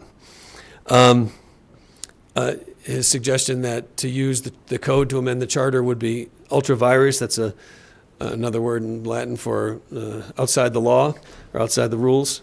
There is case law in Colorado, and in fact, from the city of Lakewood, from 1989, Ellis versus the city of Lakewood, and it has language, and there's a discussion about this issue of charters versus codes. And that case said that the city charter provides the basis for the promulgation of subsequent ordinances or regulations which seek to define and interpret rights conferred by the charter. That's why the charter is this big and the code is that big, because the charter says this is our policy, this is our approach, and then you need the code to unpack that and provide the detail and the procedures and so on. So it would not be illegal for the city to use, provided it's used correctly, it would not be illegal for the city to use an amendment to the code to help clarify what's in the charter. We can't conflict with what's in the charter, but we can clarify what's in the charter. Mr. Jensen, I know has an excellent reputation as a prosecutor in the district attorney's office, but I would disagree with him about a couple of points that he made. The primary one being that the language about 2-year terms applies to the situation. It does not. Terms of office for Lakewood City Council members are 4 years. We talk about partial term separately in our charter, but they're 4 years. The language that says, provided that if terms are 2 years or shorter, then the term limit is 3 terms, not 2. That's referring to the many towns, especially in the state, that have 2-year terms of office. If your terms are by rule 2 years or less, then you are allowed to serve 6 years, generally, 3 2-year terms. Councilor Johnson, in this case, did not serve a 2-year term. She served the balance of what was a 4-year term. And the question is, was it half or more than half or less than half? Also, Mr. Jensen had suggested that we err on the side of inclusion. Well, that's a general rule. Access to the ballot should not be unduly restricted. But the purpose of the term limits law, as we've discussed, is to limit the service of somebody. So when we're considering these cases in the future, that's something that should be considered as well. Just a couple of other comments to respond to those.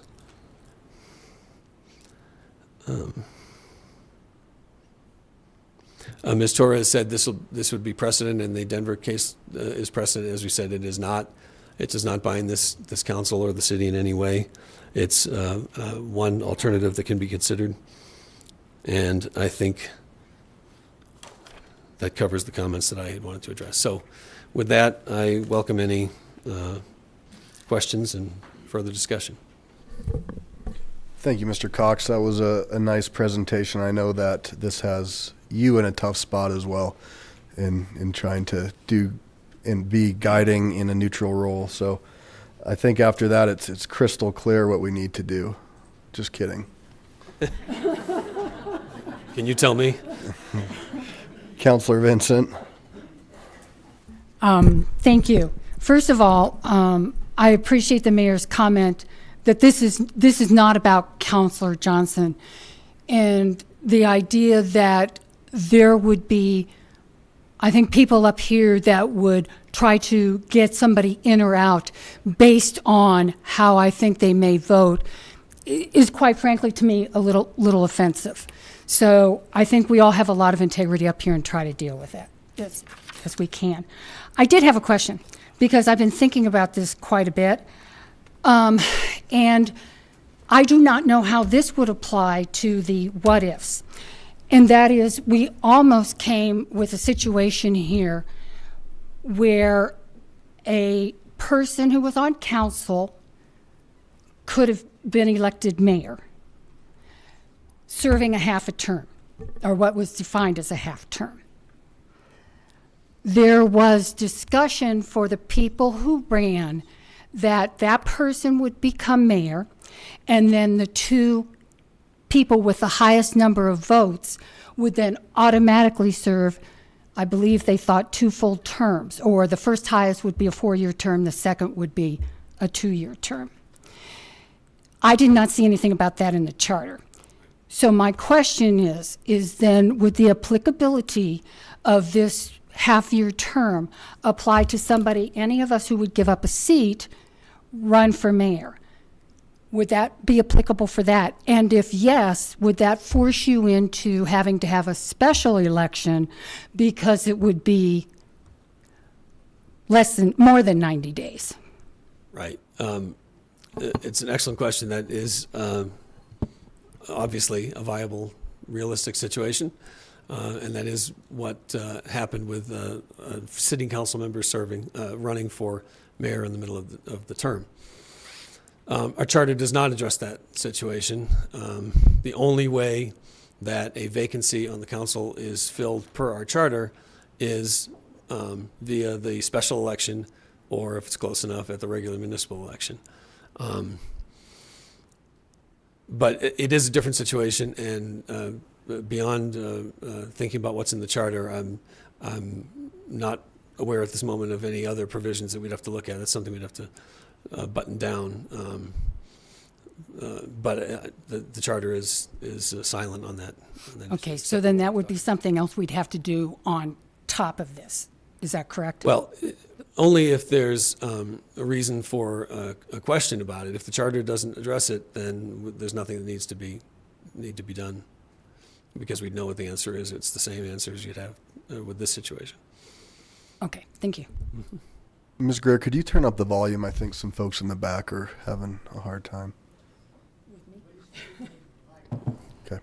And it sounds like we need you to speak in the mic. I didn't know if it was myself or anybody else, but we'll just all work on speaking in the mic. I All right. apologize. My voice is a little bit lost after So we are continuing with questions, please, and that's Mayor Pro Tem Harrison and then Councilor Wickman. I have, I think, two different questions. Thank you very much for the presentation. I really appreciate. Okay, can you hear me now? Okay. Sorry about that. I have two questions that I wanted to ask. First one is, it seems like we actually have two things that we need to define with this. And first of all is, when does a term begin? That's the first question. Whether it's the election or whether it's the swearing in, and do we have case law to back that up?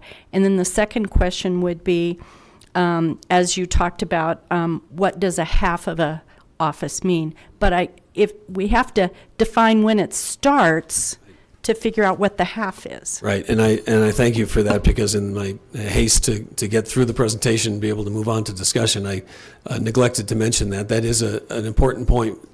The term limits language we're talking about is in section 26B of the city charter. In 26A is the language that reads approximately, terms of office for all council members begin at the first regular meeting following the election. Now, that has a couple of possible implications. So our charter, let's just reiterate that, because it's not up there for people to see, and we want to make sure everybody is thinking about it. So the charter language says terms begin for council members at the first regular meeting following an election. By extension, terms end at the first regular meeting following an election. So putting aside partial terms for the moment, with 4-year terms, you're elected in 2017, you're sworn in, your term begins at the first regular meeting following the election, and you serve for 4 years, and at that year's first regular meeting following the election, if you're not reelected, your time ends at that same milestone. So by our own charter language, terms begin at the first regular meeting following an election. Yes. But that day can move on the calendar quite a bit, so that could affect, again, the definition of half, because depending on when that election is certified and when we have our first meeting again, that could be a moving target where election day is kind of... The idea there is that if you're going to use day counting, whenever the terms begin or end, if you use day counting to figure out what's more or less than half a term, there will be variations from year to year, because we do the election one year, last year the election, this year the election, the federal election was on the 8th. Obviously, you can't go much beyond that. It's the first Tuesday after the first Monday, and so on. So that is going to jump forward, and that explains why we had 728 days for 2-year terms or partial terms, and then suddenly a 735-day period. It's because those terms change over the years. The idea behind the stopping and starting point is, if you don't count days, you need a starting point and you need an end point. And if our charter essentially says terms begin at that first regular meeting and they end 4 years later at that regular meeting, well, then the other terms, the staggered terms, are going to end at begin and end at the first regular meeting following the election in the 2 years in between and beyond, so that everybody's facing the same rules. You start at the same time, you end at the same time, and it doesn't matter how many days there are, you've served out 2 years of a 4-year term. Is that, you following that? Yes, kind of. I'll let it sink for a minute and. So let's just use one more quick hypothetical. So it's November 2017. There's an election for city council. Roughly half the seats are up for election. The other half will be halfway through their terms, roughly, until 2019, November. So the people running for office in November 2017, if they're elected per the charter, their term begins at the first regular meeting after the election. And then they go 4 years ahead, and their term ends when the term begins for their successor or for themselves if they run again, in the first regular meeting after the election in 2019. Meanwhile, on the other track, you've got the other half of the council that's getting elected in 2015, 2019, 2023. And they've got the same rules. So their terms begin at the first regular meeting following the election in 2019 and in 2023 and so on. So if you're not worried about counting days, then you look at that period as half of a term, because you begin at November 2017. If you're filling a vacancy in the term that ends in 2019, you get elected in November 2017, and you're done in 2019, half a term. If you stay there for the full term, if you're there for a full 4-year term, it's 4 years from the date of swearing in to the date of swearing in. That's the proposal, essentially, that the Attorney General suggested, was pick a fixed date and stick to it for everybody. Thank you. Okay, so I have Counselor Wickman, Coop, Johnson, Roybal, and then Abel. Counselor, you used the term absurd results, and I guess I agree with you that we do end up with some absurd results. That's a given. But there seemed to be the implication that the absurdity was that Counselor Johnson might get 10 years. The other absurdity is that she only gets 6 years. We're going to have absurd results regardless. That's kind of a given. And I'm kind of concerned about this tone that when we use the word absurd, that somehow, it's wrong to go to 10 years. The reason I bring that up, as the Justice pointed out, we should be erring on the side of inclusion. And if we're going to come up with an absurd result, it's better to come up with an absurd result that allows experienced legislators to bring the value of their knowledge to the council, rather than being truly absurd and throwing them off because of some day counting. And you've mentioned the problem with day counting, and Counselor, can I respond to your first point? I want to clarify, because in the Denver District Court case, the judge talked about how using the day counting method, some will get 10, some will get 6, and the other party in that case argued that would be an absurd result. When I use the term, it's when we're talking about the fact that if this situation comes up in 2011 and there's a regular election to fill the vacancy for the balance of the term until November 2013, it comes out that that's 728 days. Looking retrospectively, you can't tell that from the beginning, but afterwards you can look back and say, all right, 728 days, that's 2.5 days less than half of a 4-year term. If the same situation had come up 2 years earlier and that person had run to fill the vacancy in November 2009. Let's save some time, because I actually agree with you. I know what you're going with this, because I thought of it the other way. Okay, Ramey is 2 days short. Mm-hmm. Well, if it had been another term, she could have been 2 days over. And I actually agree with you. I think that day counting is somewhat absurd. It's applicable in this case because she's basically grandfathered in. These are the rules that are applicable to her. But looking forward, I think we ought to be looking at changing the rules to eliminate that sort of absurdity. And what strikes me is a person that was in her situation where they were filling in a regular election, filling a partial term. I think anybody in that situation that shouldn't be counted against their term limits. I don't think partial terms like that should be counted against the limits. So in that case, I agree with you. Let's not have day counting. And if we're going for the future, obviously nothing affects Ramey here. But in the future, let's talk about saying that if there is a partial term like that's 2 years, that's elected in a regular term, that shouldn't be counted against the consecutive terms, whether it happens to be a few days over or a few days later. So I actually agree with you on that. Councilor, I appreciate that. The problem arises not Well, in this case, it's a different problem with the 2 days or 5 days short or long of that target. And my goal was just to point out that just by luck of the calendar, it came out to 728 and could easily have been 735, and that would have been preclusive.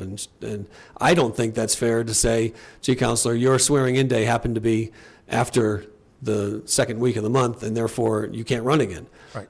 But with the problem is when you have a partial term that's 365 days times 3. You get someone filling a vacancy for 3 full years or more. Should that partial term count as a term? Well, if term limits are to have any impact, then they probably would be counted. But I understand your perspective. Yeah, I agree. If we say, partial term during the regular election shouldn't qualify, then we don't have to worry about the absurd results of 5 days this way, 5 days that way. It's a rational way of doing things, and it solves the problem of day counting. It solves the problem of absurdity, and at the same time, it brings in the advantage of retaining good experience. Councilor Coop? In your research, anywhere, charter, policies, anywhere else in the city, is there any term limits expressed in days? In city law? In city paperwork, in city rules, in city... Well, there may be some stray references in various places around the policies and the code. We're looking at the charter, and we're not aware of anything that differs from what the charter says on the subject, or that explains what the charter says on the subject. Okay. Now we're talking about the citizens document. This is a very big deal. I'm personally uncomfortable. If I have to make a decision on this, I will. But I'm uncomfortable. It's the citizens that I feel that should be deciding what this is meant by this. So if this is put to the citizens, Councilor Johnson runs, gets elected, and then it's put to the citizens, and they decide that she's violated the charter, what happens? I don't see it working that way at all, Councilor. If Councilor Johnson is able to run for another term and is elected for that term, and then you have a separate procedure to amend, I assume you're talking about amending the charter to answer this question, or are you talking about? I'm talking about the citizens deciding what does this mean, 1/2 of a term. Right. And in the ideal situation, when there's time to consider it, a charter committee formed to look at that section and the many other sections of the charter that come up in discussion as needing updating, that would be a citizen process through the election. They'd be adopting amendments to the charter like they did in 1992, like we talked about earlier. But it would not be a vote on whether any individual is in violation of that law. It would be, this is what we say the law means, because right now the law is silent on what it means, and we're filling in that blank. That's something that the voters can do. They just can't do it today.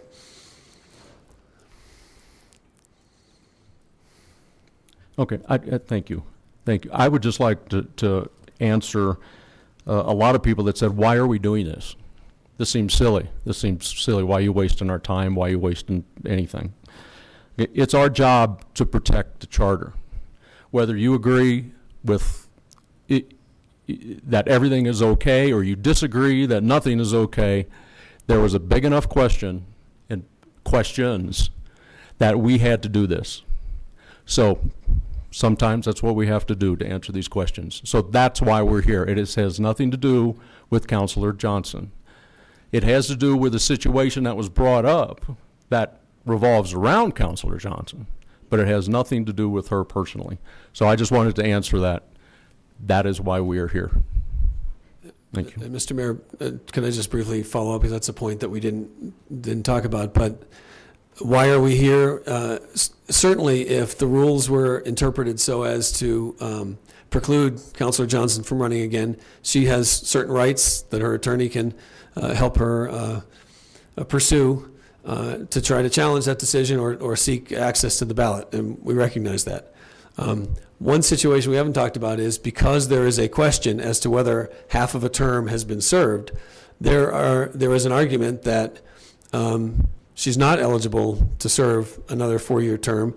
And so someone out there who does not want to see her run or wants to run for that seat without her opposition, they have opportunities to challenge the city as well, and we have to prepare for that. So we're looking at all possibilities. We're not going to handicap and say this one's more likely than that one or more risky than the other, but it is a possibility that that could happen, and we have to prepare for a defense of the city's actions in that case.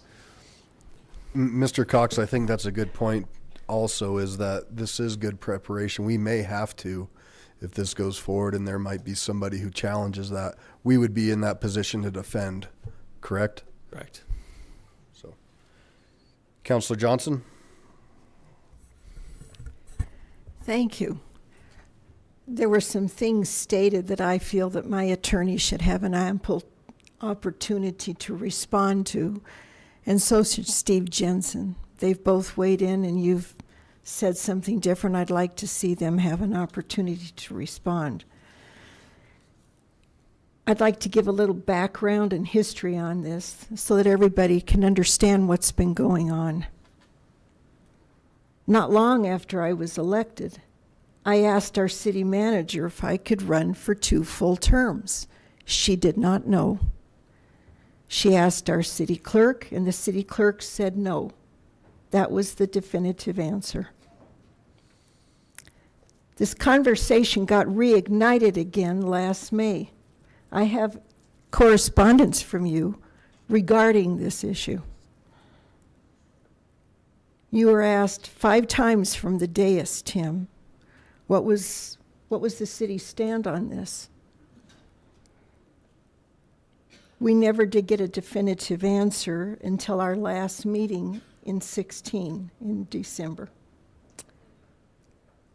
At that time, council was told that we were going to go to an executive session. Now, this has been out there since spring. We retained an attorney in August, and you and Chris have had some communication back and forth. I guess I'm curious, when did you do your definitive analysis? This has been going on for many months. I'm not done yet. Well, I'd like to be able to respond point by point if I could. Well, and I want my attorney to be able to respond as well. It's up to the chair. Okay. This all is a little odd to me because we decided to do this January 9th to have our executive session. This is the first time since then that we've met as a body, and now we have to do this in a hurry. Filing for office happened January 3rd. I have filed. Since the mayor's race, there has been an attempt, and I think we've done a pretty good job, frankly, to put that race behind us, to pull together, if you will, as a body and work honestly and constructively. It is unfortunate that more thought was not put into going in this direction this late in the game. It does create an adversarial relationship and atmosphere. This action can destroy the attempts that we've been working together to clearly have one body without animosity. Our democracy is founded on increased participation and access to the ballot. You want people to participate in democracy. Frankly, this is political. I mean, come on. Everybody knows it. Can I respond, Councilor? Go ahead. It is not political from here. I can't speak for anybody else. People have made their representations to me on that point, and I have no reason not to believe them. But speaking for the role, the task that I was assigned, It has no bearing on politics whatsoever. I'm not making any judgments about your performance, ability, character, or anything else. This is about having interpretations of the rule of law that make sense and responding to a need. That's what there is. I see it differently. We should examine the entire charter for needed changes to take to a vote of the people on the next ballot. Going about a charter issue this way is terrible process and public policy. It appears we are giving a simple question way too much thought. Lakewood, in my opinion, has fallen into a dark abyss. God be with us if anybody thinks this is a proper way to go about this. And I'd like my attorney to be able to respond. You said some things. He should be able to respond, and so should Steve Jensen. Counselor, I don't disagree, but again, that's up to the chair. Yeah, no, I had that conversation with Mr. Murray. We're going to get through counselor questions, and Mr. Murray's more than welcome to come back up, and Mr. Jensen can come back up in public comment, but he's not a member of this body representing. Mr. Abel? Mr. Mayor, I'm sorry. Could I respond to the timing issue? That yes, was please do. Very important part of Councilor Johnson's comments. Councilor, in May, as you referred to, I can't disclose confidential communications with council members, but the issue that was discussed at that time was for future council members who are affected by that law, what we should look at the rule and figure it out once and for all, because there was a lack of clarity there, and it was not with regard to any one person running now or in the future. It was for future council members. We should look at that, and that was put on the council's list of issues to cover. Regarding the timing, I met with your attorney in August, as you said, the end of August.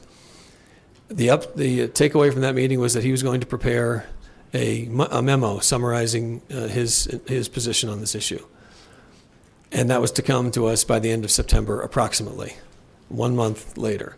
I got that memo in November.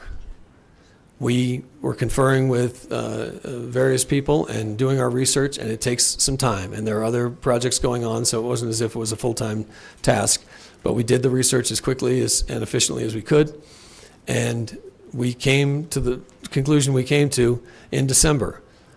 One meeting after this council decided it did not want to deal with any controversial topics in December because of the holiday season and what it does to the ability of people to participate and know what's going on. So we scheduled that for the first available meeting after December, because council did not want to address anything of controversy during that month. So we have moved this along as quickly as we could. There have been delays on both sides because of the press of business and holidays and everything else. But we have not delayed this in any way. It's been a careful consideration of the issues to bring us to where we are tonight. I'd like my attorney to respond. So I'm going to keep with questions, Councilor Johnson, and then we can have Mr. Murray respond. And I would just add to the timing aspect, we did actually move a lot of things around to make sure that we could have this opportunity tonight because we understood the importance for Ms. Johnson. Councilor Abel. First question of you, Mayor, is this for questions only, or should we make statements now as well? I would like to keep it to questions because I know folks might, but we've kind of gone off the rails, so. Will we have an opportunity for statements later? Yes, sir, absolutely. Thank you. And I'll hold this to questions. You mentioned an authority that said that we can interpret or opine on and change charter. Not changed, Councilor, but interpret. Interpret. Okay. Yeah. Not conflict with it or say something that's different from what's in the charter, but use the code to explain and interpret. Yes. And the source for that you cited was? Colorado Court of Appeals. Which Court of Appeals? Okay. The State Court of Appeals in a case where Lakewood was the party to it. Did that have to do with a charter question? It had to do with the interplay between charters and codes of ordinances. Right. Different. So we can adopt codes that we believe meet the intent of the charter. Yes, and we have in many cases. Yeah. I'll get to that with my statement later. Have you found any cases where a city term limit or questions went to a court? Or do we, and obviously the Souther's opinion, the Lemon opinion, and the Secretary of State's opinion all address statewide office? Yes, that's all. I'm not aware of. State office. If there are any, they're not reported decisions. At the appellate level, they would be like the Lemon, the case Judge Lemon decided. They would be trial court level decisions, and those are very difficult to You locate. found no examples of similar decisions on this issue with having to do with cities and their charters? No, we did not. And I spoke to Mr. Murray about it, and we were in agreement on that. That this is the only case that we know of involving any term limits at the trial level. Thank you. So continuing on with questions, I have Councillor Shakti and then Councillor Franks.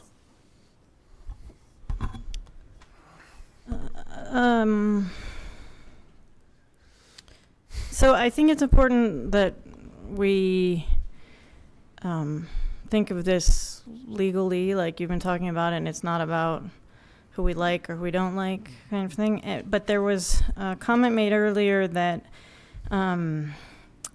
if we made a rule, it wouldn't affect Ramey.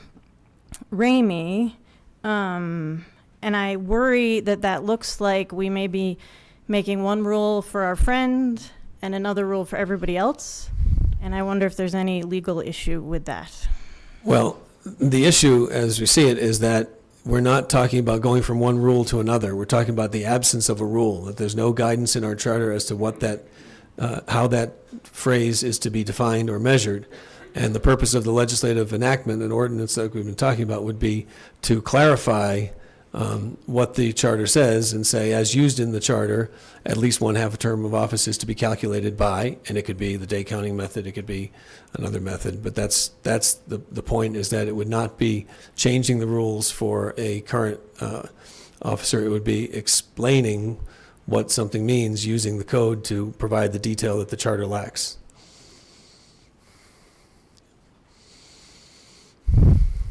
Councillor Franks, then Councillor Roybal. My questions were answered by Councillor Abel and Councillor Shakti. Great. Councillor Roybal? Sorry, Thank you, Council Chair. President. Oh, boy. Tim, quick question.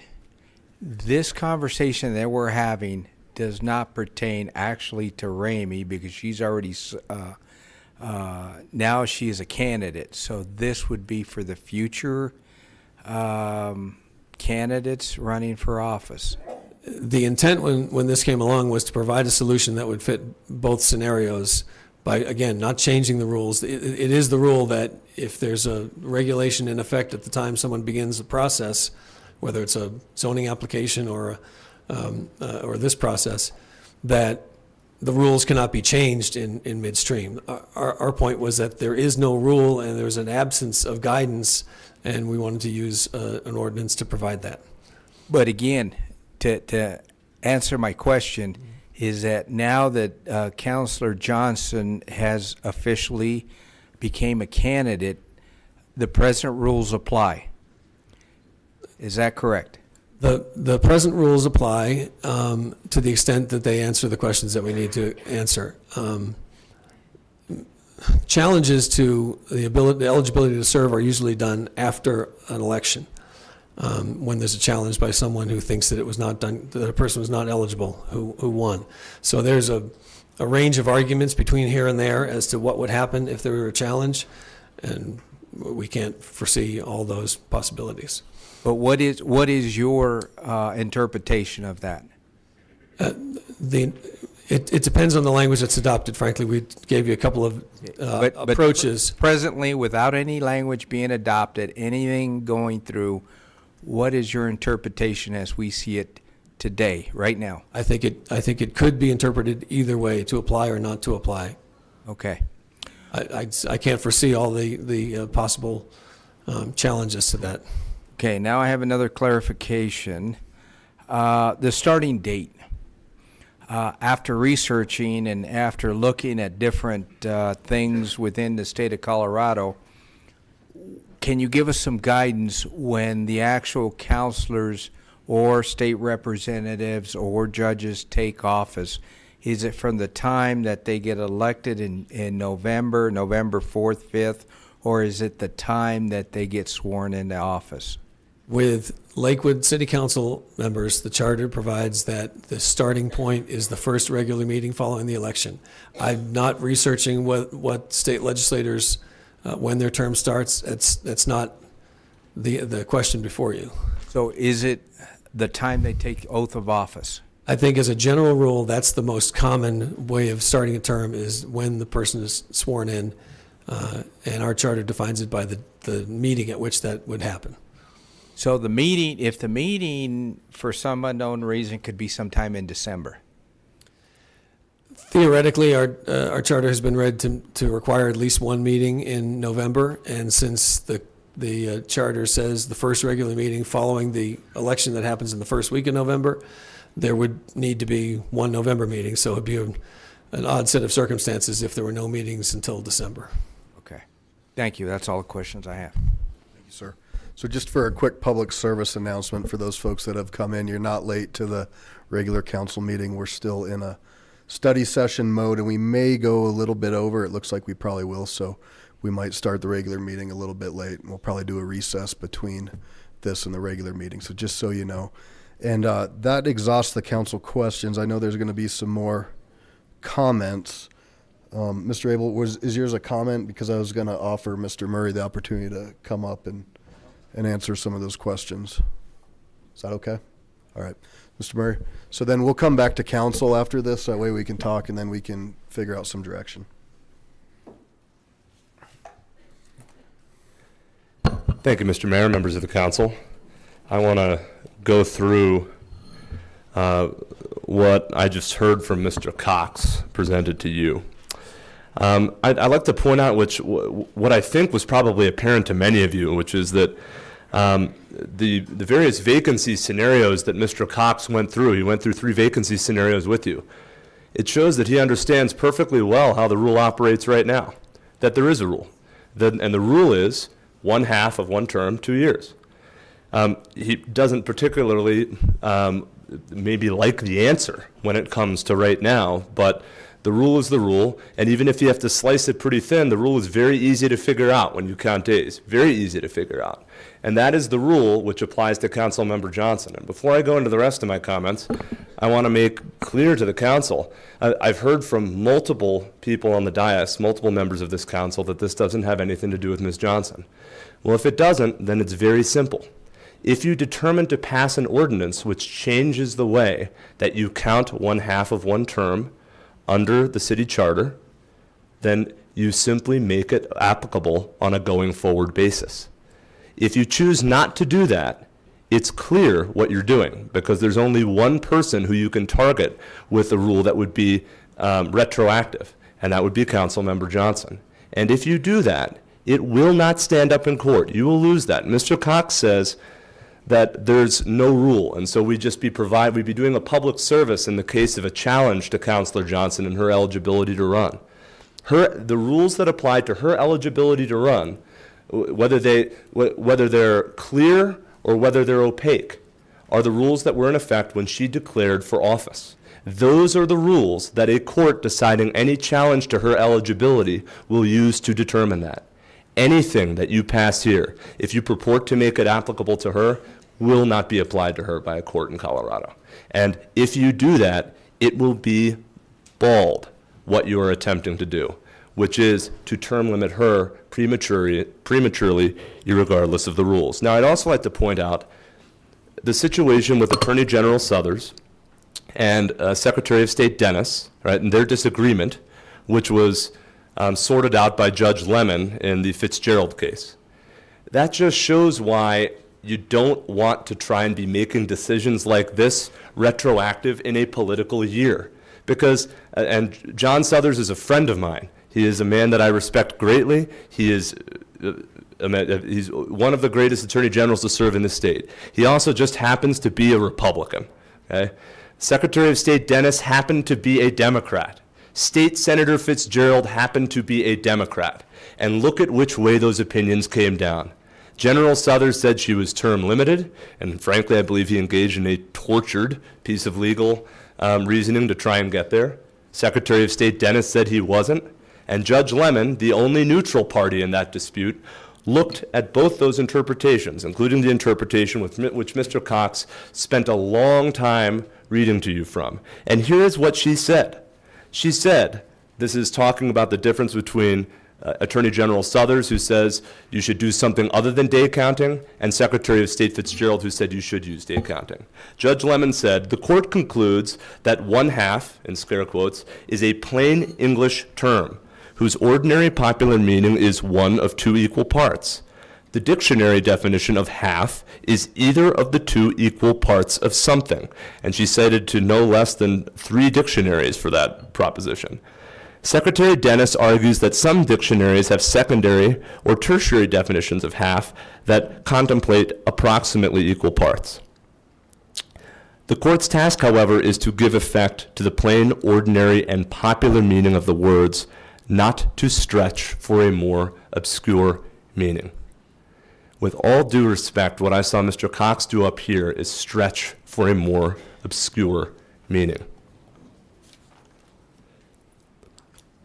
And in the end, however, Mr. Cox is absolutely right that this city council, Lakewood, right, certainly the citizens of Lakewood, may decide on a different, they may decide that the citizens of Lakewood, despite the testimony you've heard from them tonight, want a more obscure meaning of what 1/2 of a term is.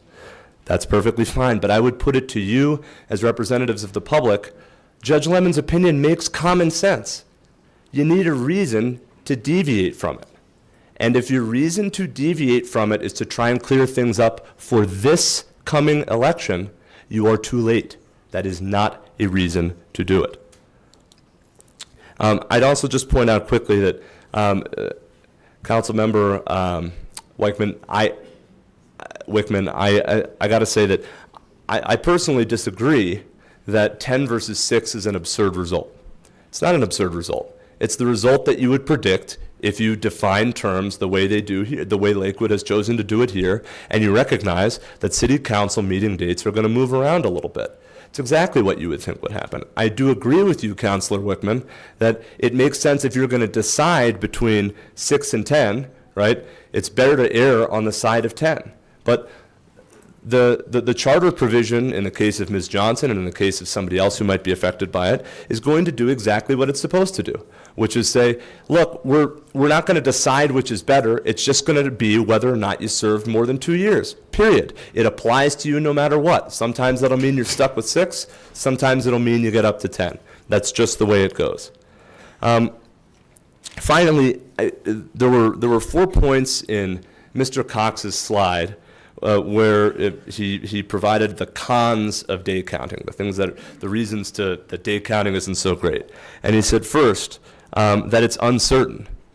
No, it's not. You simply count the number of days. Math is not uncertain.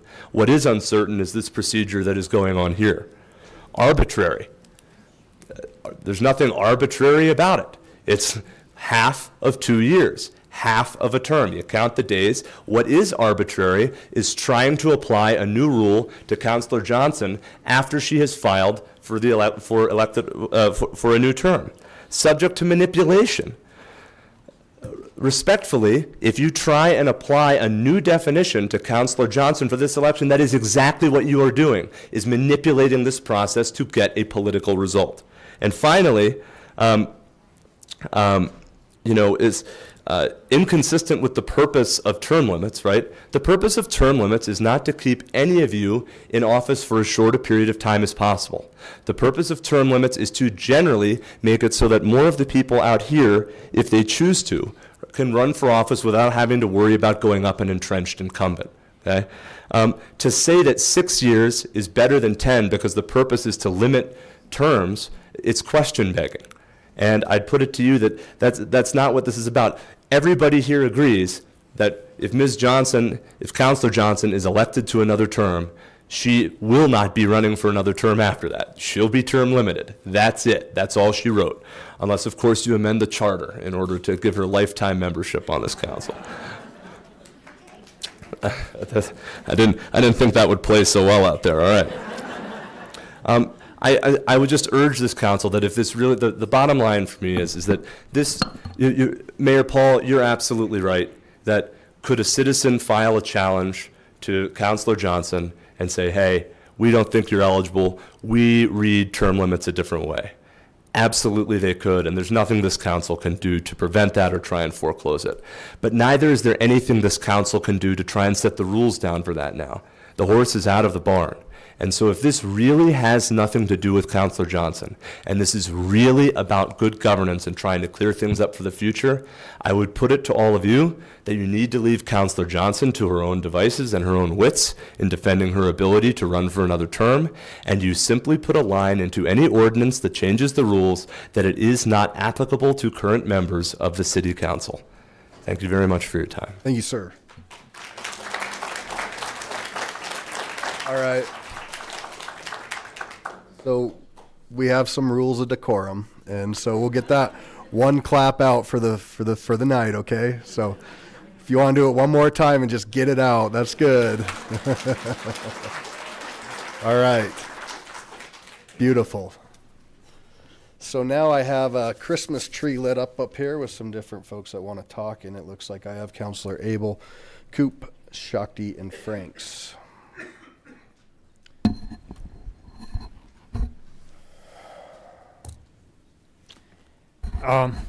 It's been my distinct pleasure to have been elected to office to serve side by side with Ramey Johnson. She's been a great help. She's a great inspiration. She listens to folks. Nothing I would like more than to have her here for another term. I'm also surprisingly swayed by the comments about what half a term represents. I am concerned, though, that we would wade into the sticky business of trying to interpret what the citizens meant when they passed this charter. I have seen this charter interpreted in the past. And one of those interpretations, if you'll bear with me, discusses the duties of the Board of Adjustment. And it says, it shall be the duty of the Board of Adjustment to vary or modify, to vary or modify the application of regulations concerning the construction or alteration of buildings. That seems to say it's pretty clear if you want a variance, you go to the Board of Adjustment for it. But a previous city council, working on an agenda, I'm sure, decided, no, it doesn't really mean that a variance goes to the Board of Adjustment, although that's clearly what it says. It should go to the planning director. That is nowhere close to the intent of this language.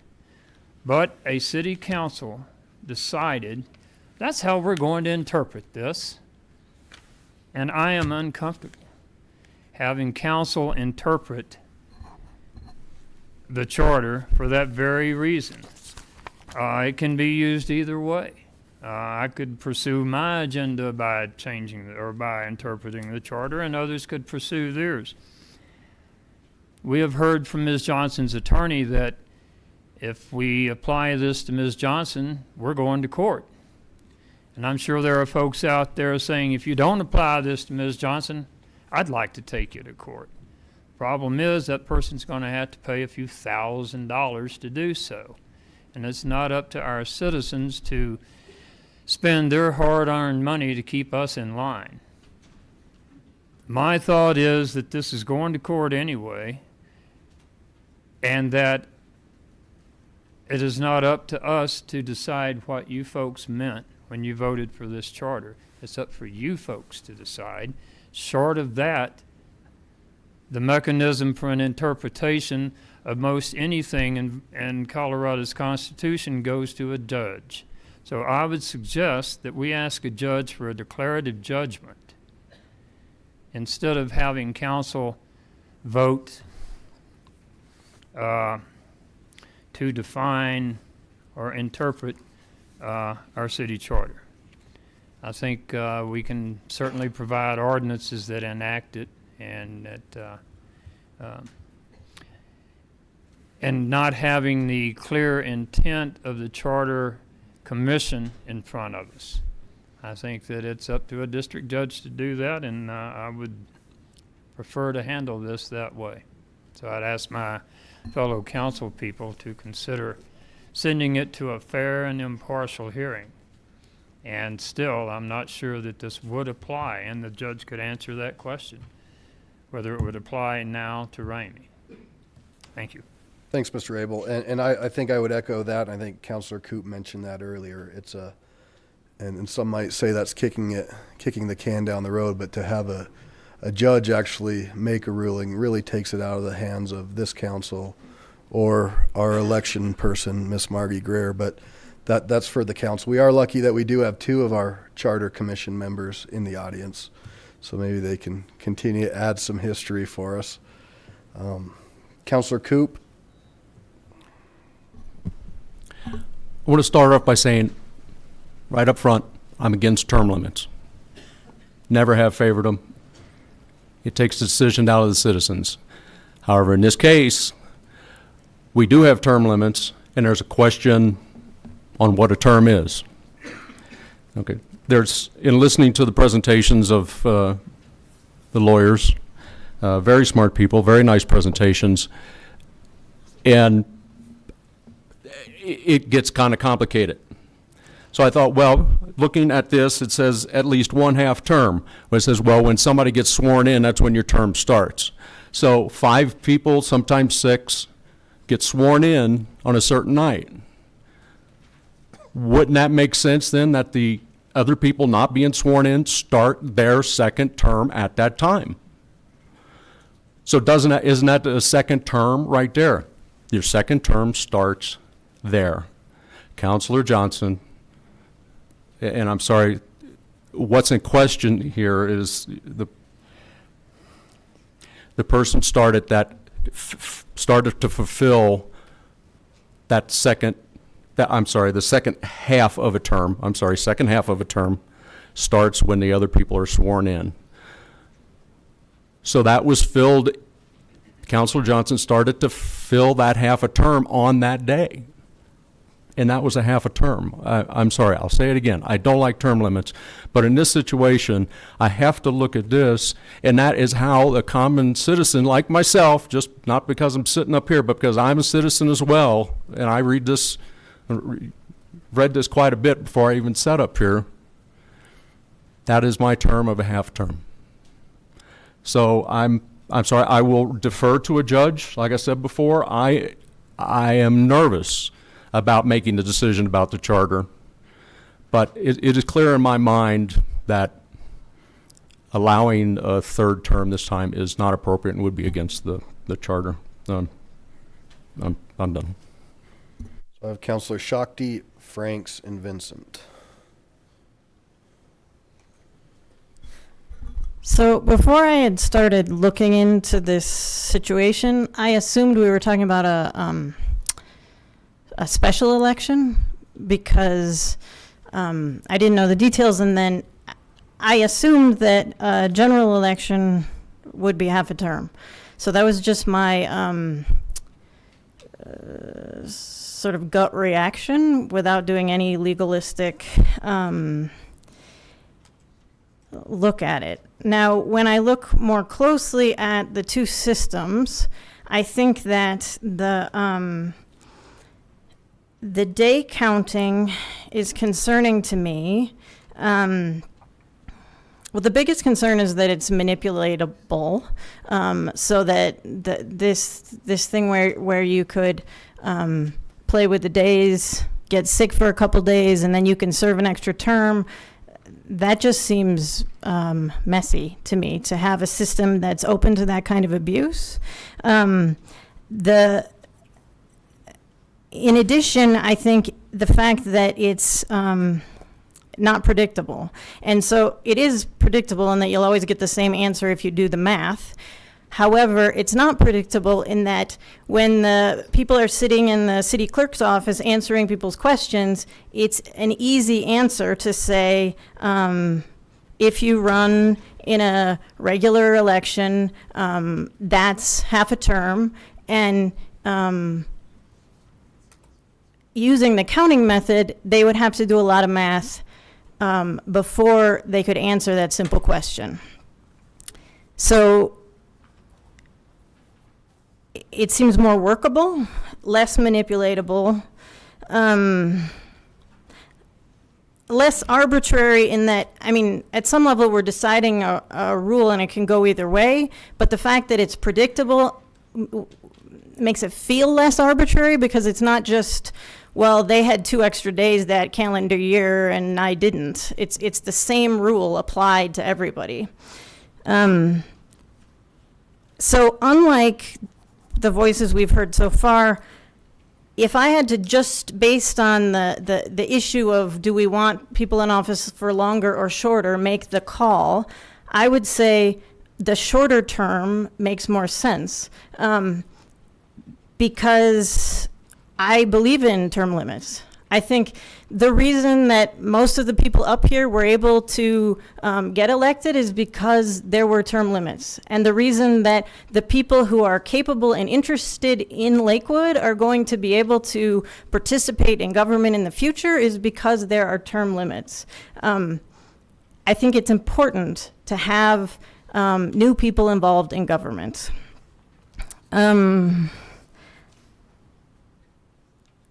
I think it's appropriate for us to clarify what the charter means and not wait for a judge to make that clarification because this is Lakewood. We were elected to make laws and we know what makes sense here in Lakewood. All right. Please, we got our clap out, so.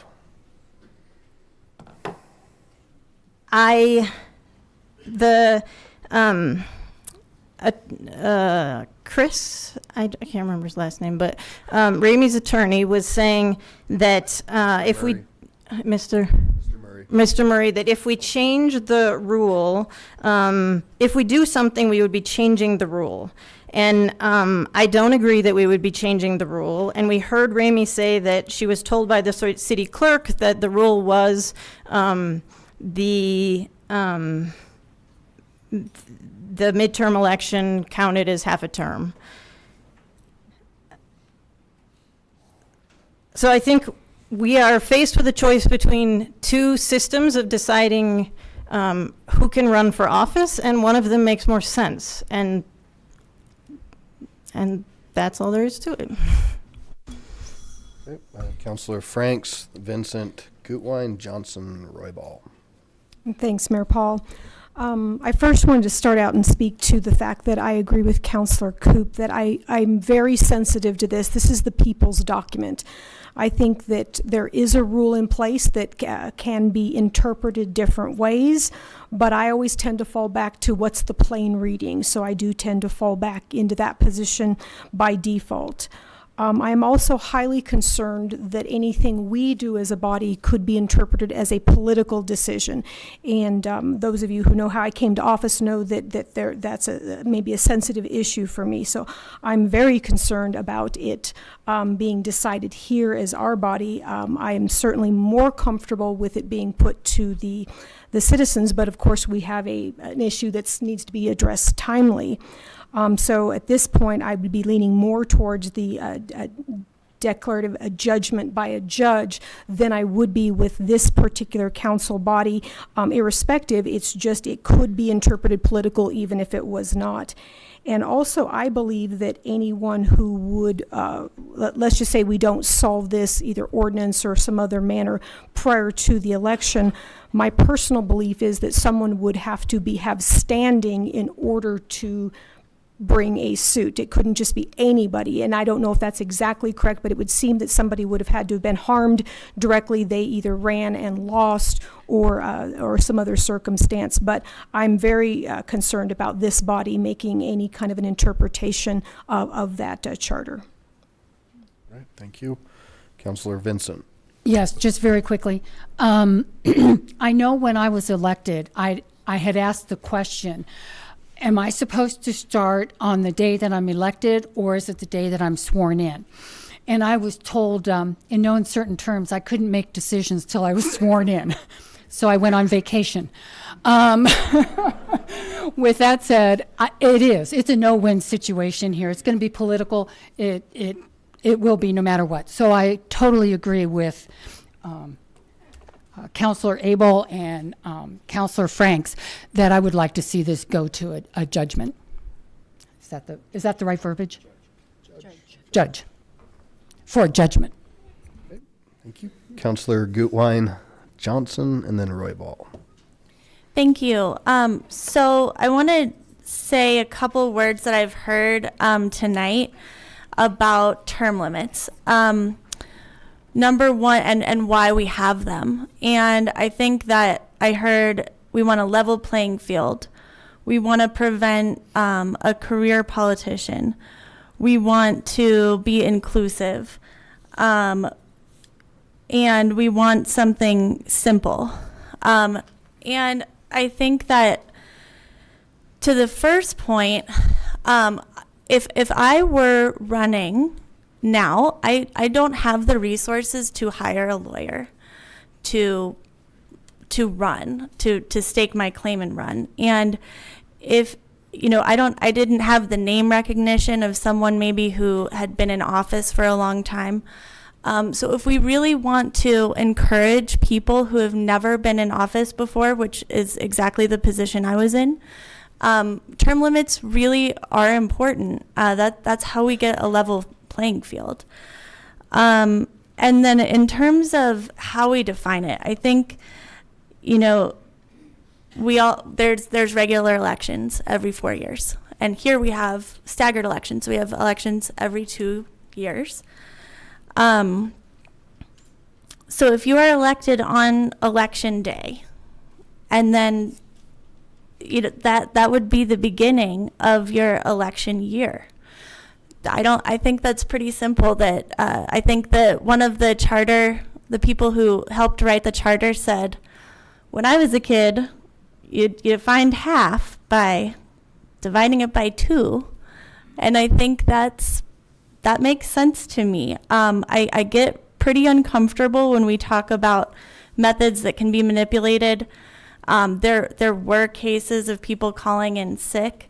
That makes me, so that they didn't get sworn in, they called in sick, and then they were able to run again. That doesn't feel right to me. All of that said, I think that's really unfortunate that something that is kind of common sense like that would be interpreted as political.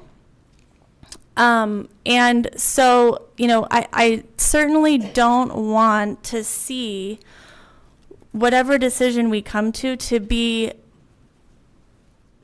construed that way. We are discussing what is going to happen with Councilwoman Johnson, who I have loved working with. And I think that many people up here can say the same thing, or maybe everyone up here probably would say the same thing. And but the reality is this doesn't just apply to what happens with Councilwoman Johnson. This happens with whoever runs here. And if we were to say, should the president have term limits? And if you asked, whether that should apply to Obama and to Trump, some people would feel one way about one president, one way about the other. But that's the importance of the term limits, is that, sometimes you have someone in there that you like, sometimes you have someone in there you don't, and then someone fresh and new comes in, and that makes sense to me. So to me, the rule is clear, what it says in our charter. We heard from people who helped write our charter. That said, I certainly don't want this to feel political for anybody. And I would be open to talking about having a judge decide. I am still open, though, to saying, you know, this clearly means 2-year term is a 2-year term, and that's what it's always meant in Lakewood. That's what it means here now. So thank you. All right, so I have Councilor Johnson, Council President Roybal, and then me. First off, thank you. Many of you came tonight and actually testified prior to this process, and I want to thank you. I appreciate your comments, and there will be time to comment afterwards, the way that we've been running our study sessions. I hope if you have something to say that you'll step forward. Clearly, this is messy. It's messy for everybody, and it is political. Let's call an ace and a spade a spade. This is the first time that this has happened in the history of Lakewood. So when our city clerk made a definitive answer, she was doing what she thought was in the best interest. But clearly, it is messy. There's other things. And when it was brought to Tim's attention, we should have started operating on this a lot longer, a lot sooner. Personally, I'd like to hear the example of somebody who actually called in ill. I'm not familiar with anybody that wants to miss their swearing in. If you've got an example, please let me know. Let's bring it out. A lot has been said, and I'd like to have my attorney, Chris, if he feels like he'd like to weigh in on anything that has been said, to please weigh in again. There's a lot at stake here for you, the people, for the process, and for those of us sitting up here, and for our democracy. There's a lot at stake. Chris, I don't know if you wanted to say more. So if I could, yeah, we have a few more people to get through. Thank you. Certainly. Thank you, sir. Mr. Cox, do you want to roll out the example of somebody that called in sick?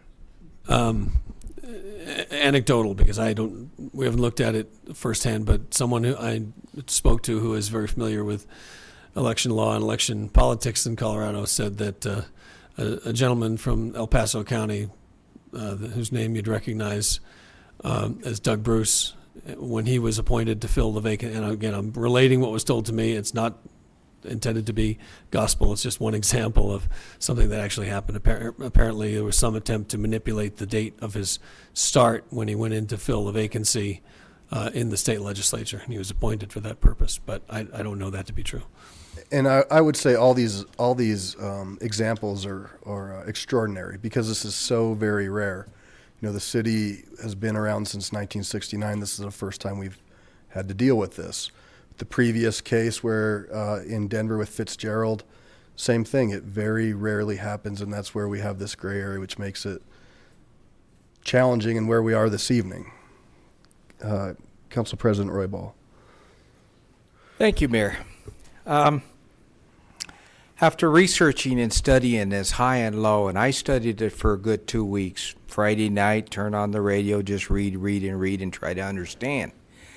Talking to people, and I think the conclusion ended up being for me, and I can only speak for myself and my humble opinion, is that we don't have the answers here. We do not have the answers. We're stumped. And I have a simple solution to this. Take it back to the vote of the people. Let the people decide our fate. Reenact the Charter Commission and have them give us guidance so we can put it on the ballot and vote on it. And as far as for Councilor Johnson, she has already registered, and this new rule that we would pose to say we get the answer in November, so we were able to put it on the ballot in November, is not going to apply to her. So it's very simple for me. Take it back to the people. Let them make the decision. Thank you. Okay, thank you. So, as you can see, we have a lot of different views, and I was hoping to get us to some sort of direction. But what I have heard from, I think, a majority of folks is to look at the potential opportunity to have a judge rule. And I think it's clear to say, and you know, I ran against Counselor Counselor Johnson. So it's easy for people to look up here and say, I'm motivated. And that's unfortunate for me. It puts me in a bad position. And I'm not motivated by that. But what we've heard is we also have a charter that's going to carry on for a long time. And so I want to be super, super cautious going forward and make sure that we make the right choice.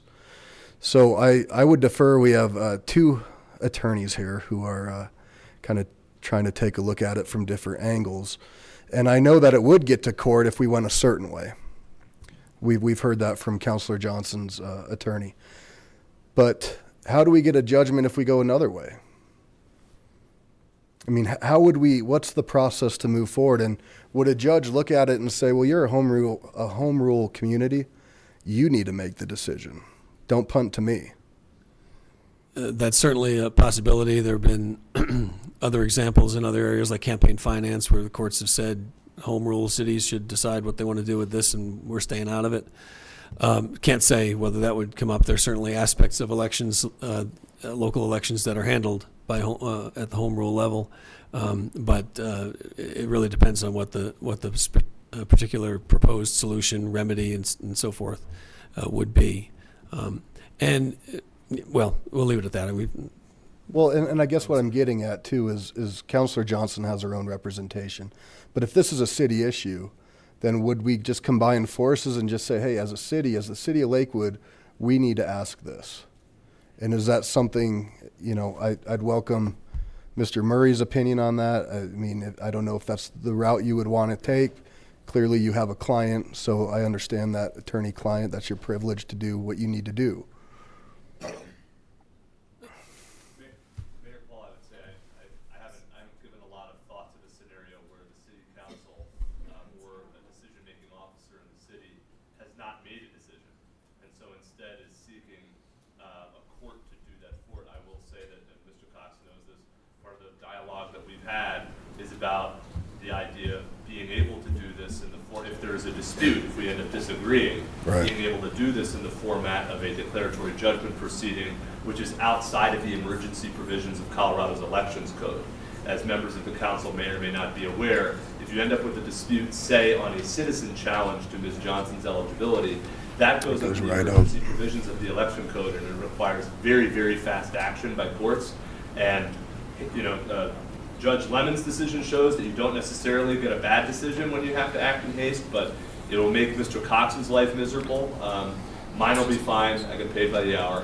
But, you know, well, we were trying to save Ms. Johnson some money. and I appreciate that, Mr. Ray, but I got to tell you, I would request the ability to get back to you on that, because I don't know if that kind of a request might be viewed as a request for an advisory opinion or not. Okay. And if it were, it's likely that a court would throw it up, but I just don't know the answer to that question. I'm sorry, Mr. Mayor. Okay, no, certainly, I appreciate that. Just a quick follow-up. I agree with Mr. Murray. We've talked about that there has to be an existing case in controversy. The two sides have to actually have a disagreement on something that the judge is asked to resolve. If it looks like we're just looking for someone to rubber stamp an agreement, that's when we run into trouble. So I have a question, looks like, from Counselor Franks. And then we can. It was just more of a comment to say that my preference is that we go back to the people, and that the plain, you know, reading stands. It was only declarative as a second option, but it sounds like that you actually need a conflict, and we don't currently have a stated conflict. But I just think it's important enough to not try to declare intent from the dais. So there was something mentioned earlier in the day by Counselor Abel, to talk about if we did move forward, could we move forward with something in the caveat that it would directly go for summary judgment, or if we pass something, it would directly go to a judge to to react to what we brought forward? Well, again, as Mr. Murray has said, he and I have talked about the possibility of some sort of expedited litigation process, and depending on the specifics, we could possibly get there, but we need to look at it. So with the time sensitivity, well, we have two things. One has to do with the fact that if we took it to the vote of the people, that would need to take place in November. The other time sensitivity is the qualification for Ms. Johnson to run, which she's already filed, so she's already a candidate. So if we did not make that determination tonight, we didn't give the direction other than for you and Mr. Murray to maybe try to figure out a way for us to move forward with some sort of judgment. Is that something that we could do? Is that something that Ms. Johnson and her attorney is amenable to? Or do we want to try to force some sort of action by council? Sorry, Mr. Mayor, I don't think I understand what it is you're proposing. Okay. So I'm trying to say, can we delay making any sort of action tonight as a body to move forward and let you two try to figure out a potential way, you two meaning Mr. Cox, that we could go forward as a city to seek some sort of relief from a court? Can you come to the microphone, please? Thank you. I apologize. Mr. Mayor, if what you're proposing is delay, being an attorney, I love delay. So we would, I mean, the truth is that if there is a way, I do not see there being any harm in, I apologize that I'm not familiar with when the next council meeting on this will be, but I imagine it won't be more than 2 or 3 weeks. I don't see there being any harm there. I would be happy to work with Mr. Cox to try and figure out if there's something that can be done short of forcing council to take action. I will just repeat, however, this council doesn't have to take action, and unless there is a citizen challenge to Ms. Johnson, right, Ms. Johnson is eligible to run for another term, and she will be on the ballot. So I just want to be clear about that this council doesn't necessarily need to do anything, but given your request, I would, of course, be happy to speak with Mr. Cox about that. Ms. Hodson. I was just going to mention our next meeting is February 6th.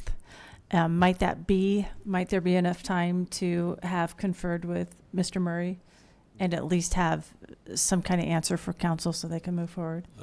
I think so. It depends on his schedule. So our dates are our next formal. He said yes. Oh, Mr. Murray says yes. So we can have a conversation on February 6th if that works, just to make sure this keeps moving. So I guess I need some feedback from the council to get some sort of direction. I agree on 2/6. So I'm getting yeses and nos. And Councilor Shakti? So what I heard you to be saying was that if we don't make a decision as council, then there's no controversy to be brought forward to a judge. Is that right? If you make a decision that is in conflict with Councilor Johnson's position and her lawyers, then there's the ability at some level, in some form, to litigate it. If the decision you make does not conflict with his position, then or if there's sort of an agreement that if you read it this way, we're both happy, that's the kind of thing the court will not decide. They'll say, you're just looking for us to bolster your agreement or rule on something that hasn't happened. So what I hear proposed here is that we don't do anything and you guys come up with something that would go to a judge, and I don't see how that would work. And so I don't know what you would be talking about for the next 2 weeks. It seems to me like this council has to decide something, and then that can go to a judge.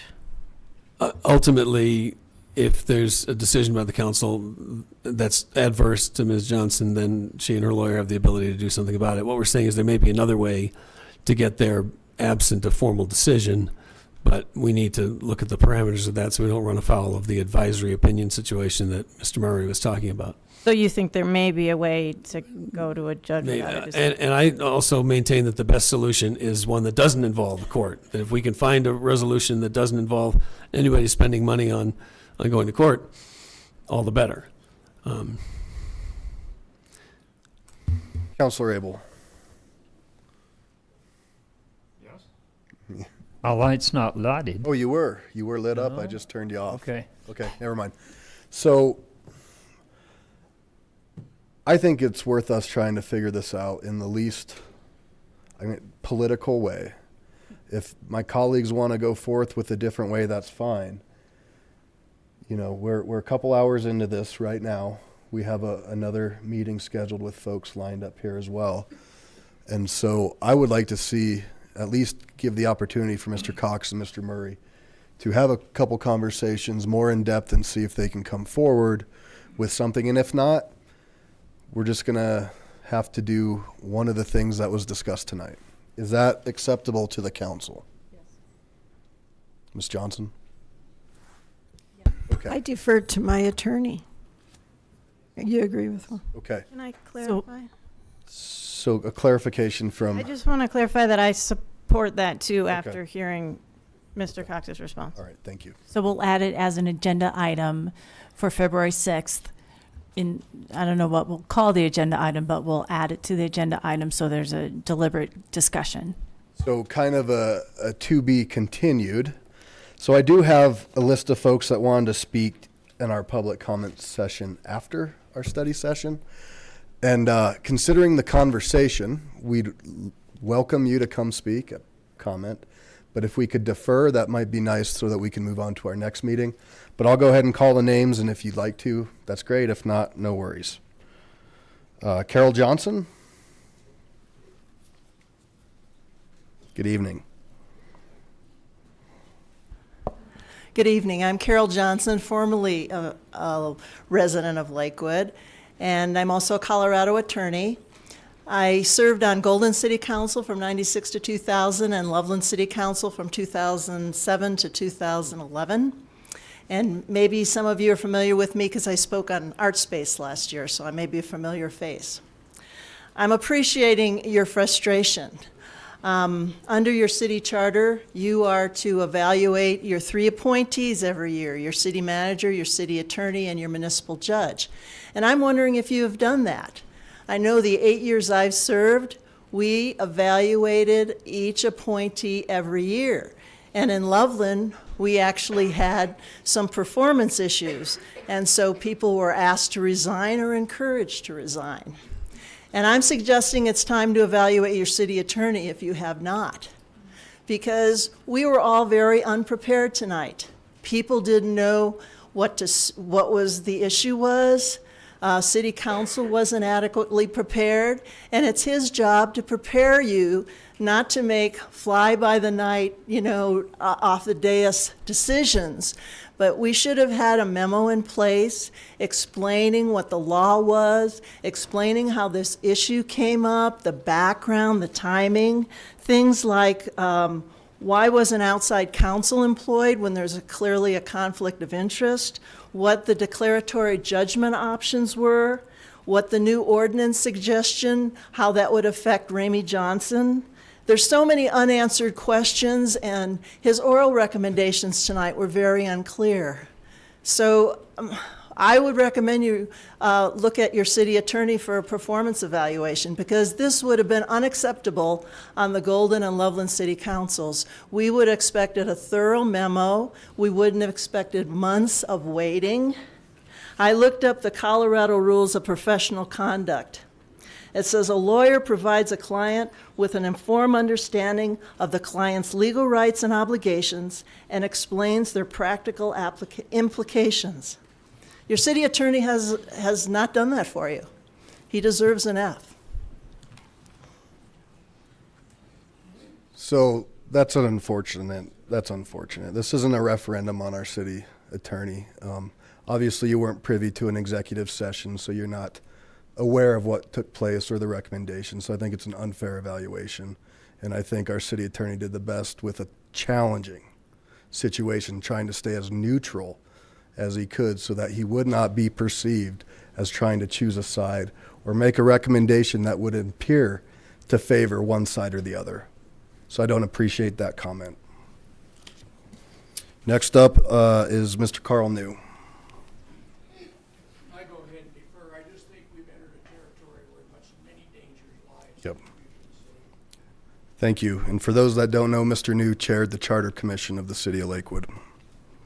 Ms. Braun, I don't know if she's still here. I think she left. Dick Johnson. I don't see Mr. Johnson. Mr. Vaughn.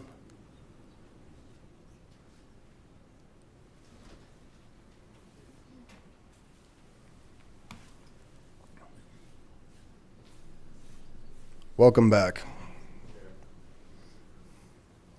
I'm just going to make a brief suggestion that after this is all over with, that we clarify our city charter in more ways than one. Not just for this issue, but for several issues that may come up in the future. I think we need to have a thorough analysis of that charter. Thank you. Well said. I think there's a lot of things in there. Ms. King, Judy King, I thought I saw her. Okay, nice to see you. All right, with that, that is the end of public comment. Councilor Gutwein, you had?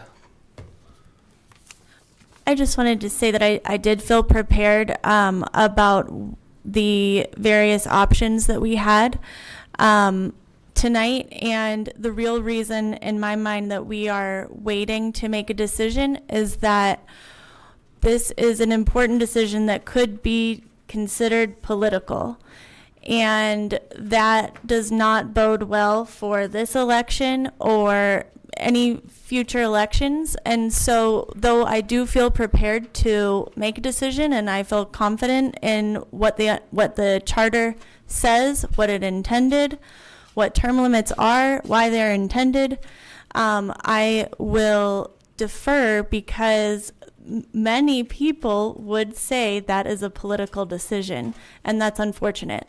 Thank you. Right. So that exhausts everything. There's reports, but I don't think anybody's going to make a report. So let's close the study session at 7:41 p.m. and let's re-adjourn the regular meeting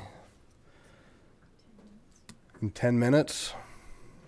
15? Is 15 cool? All right. So 7:55. Thank you.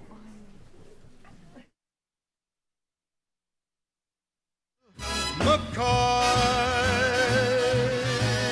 is it for all time or simply a lark? Is it Granada I see or only as Barry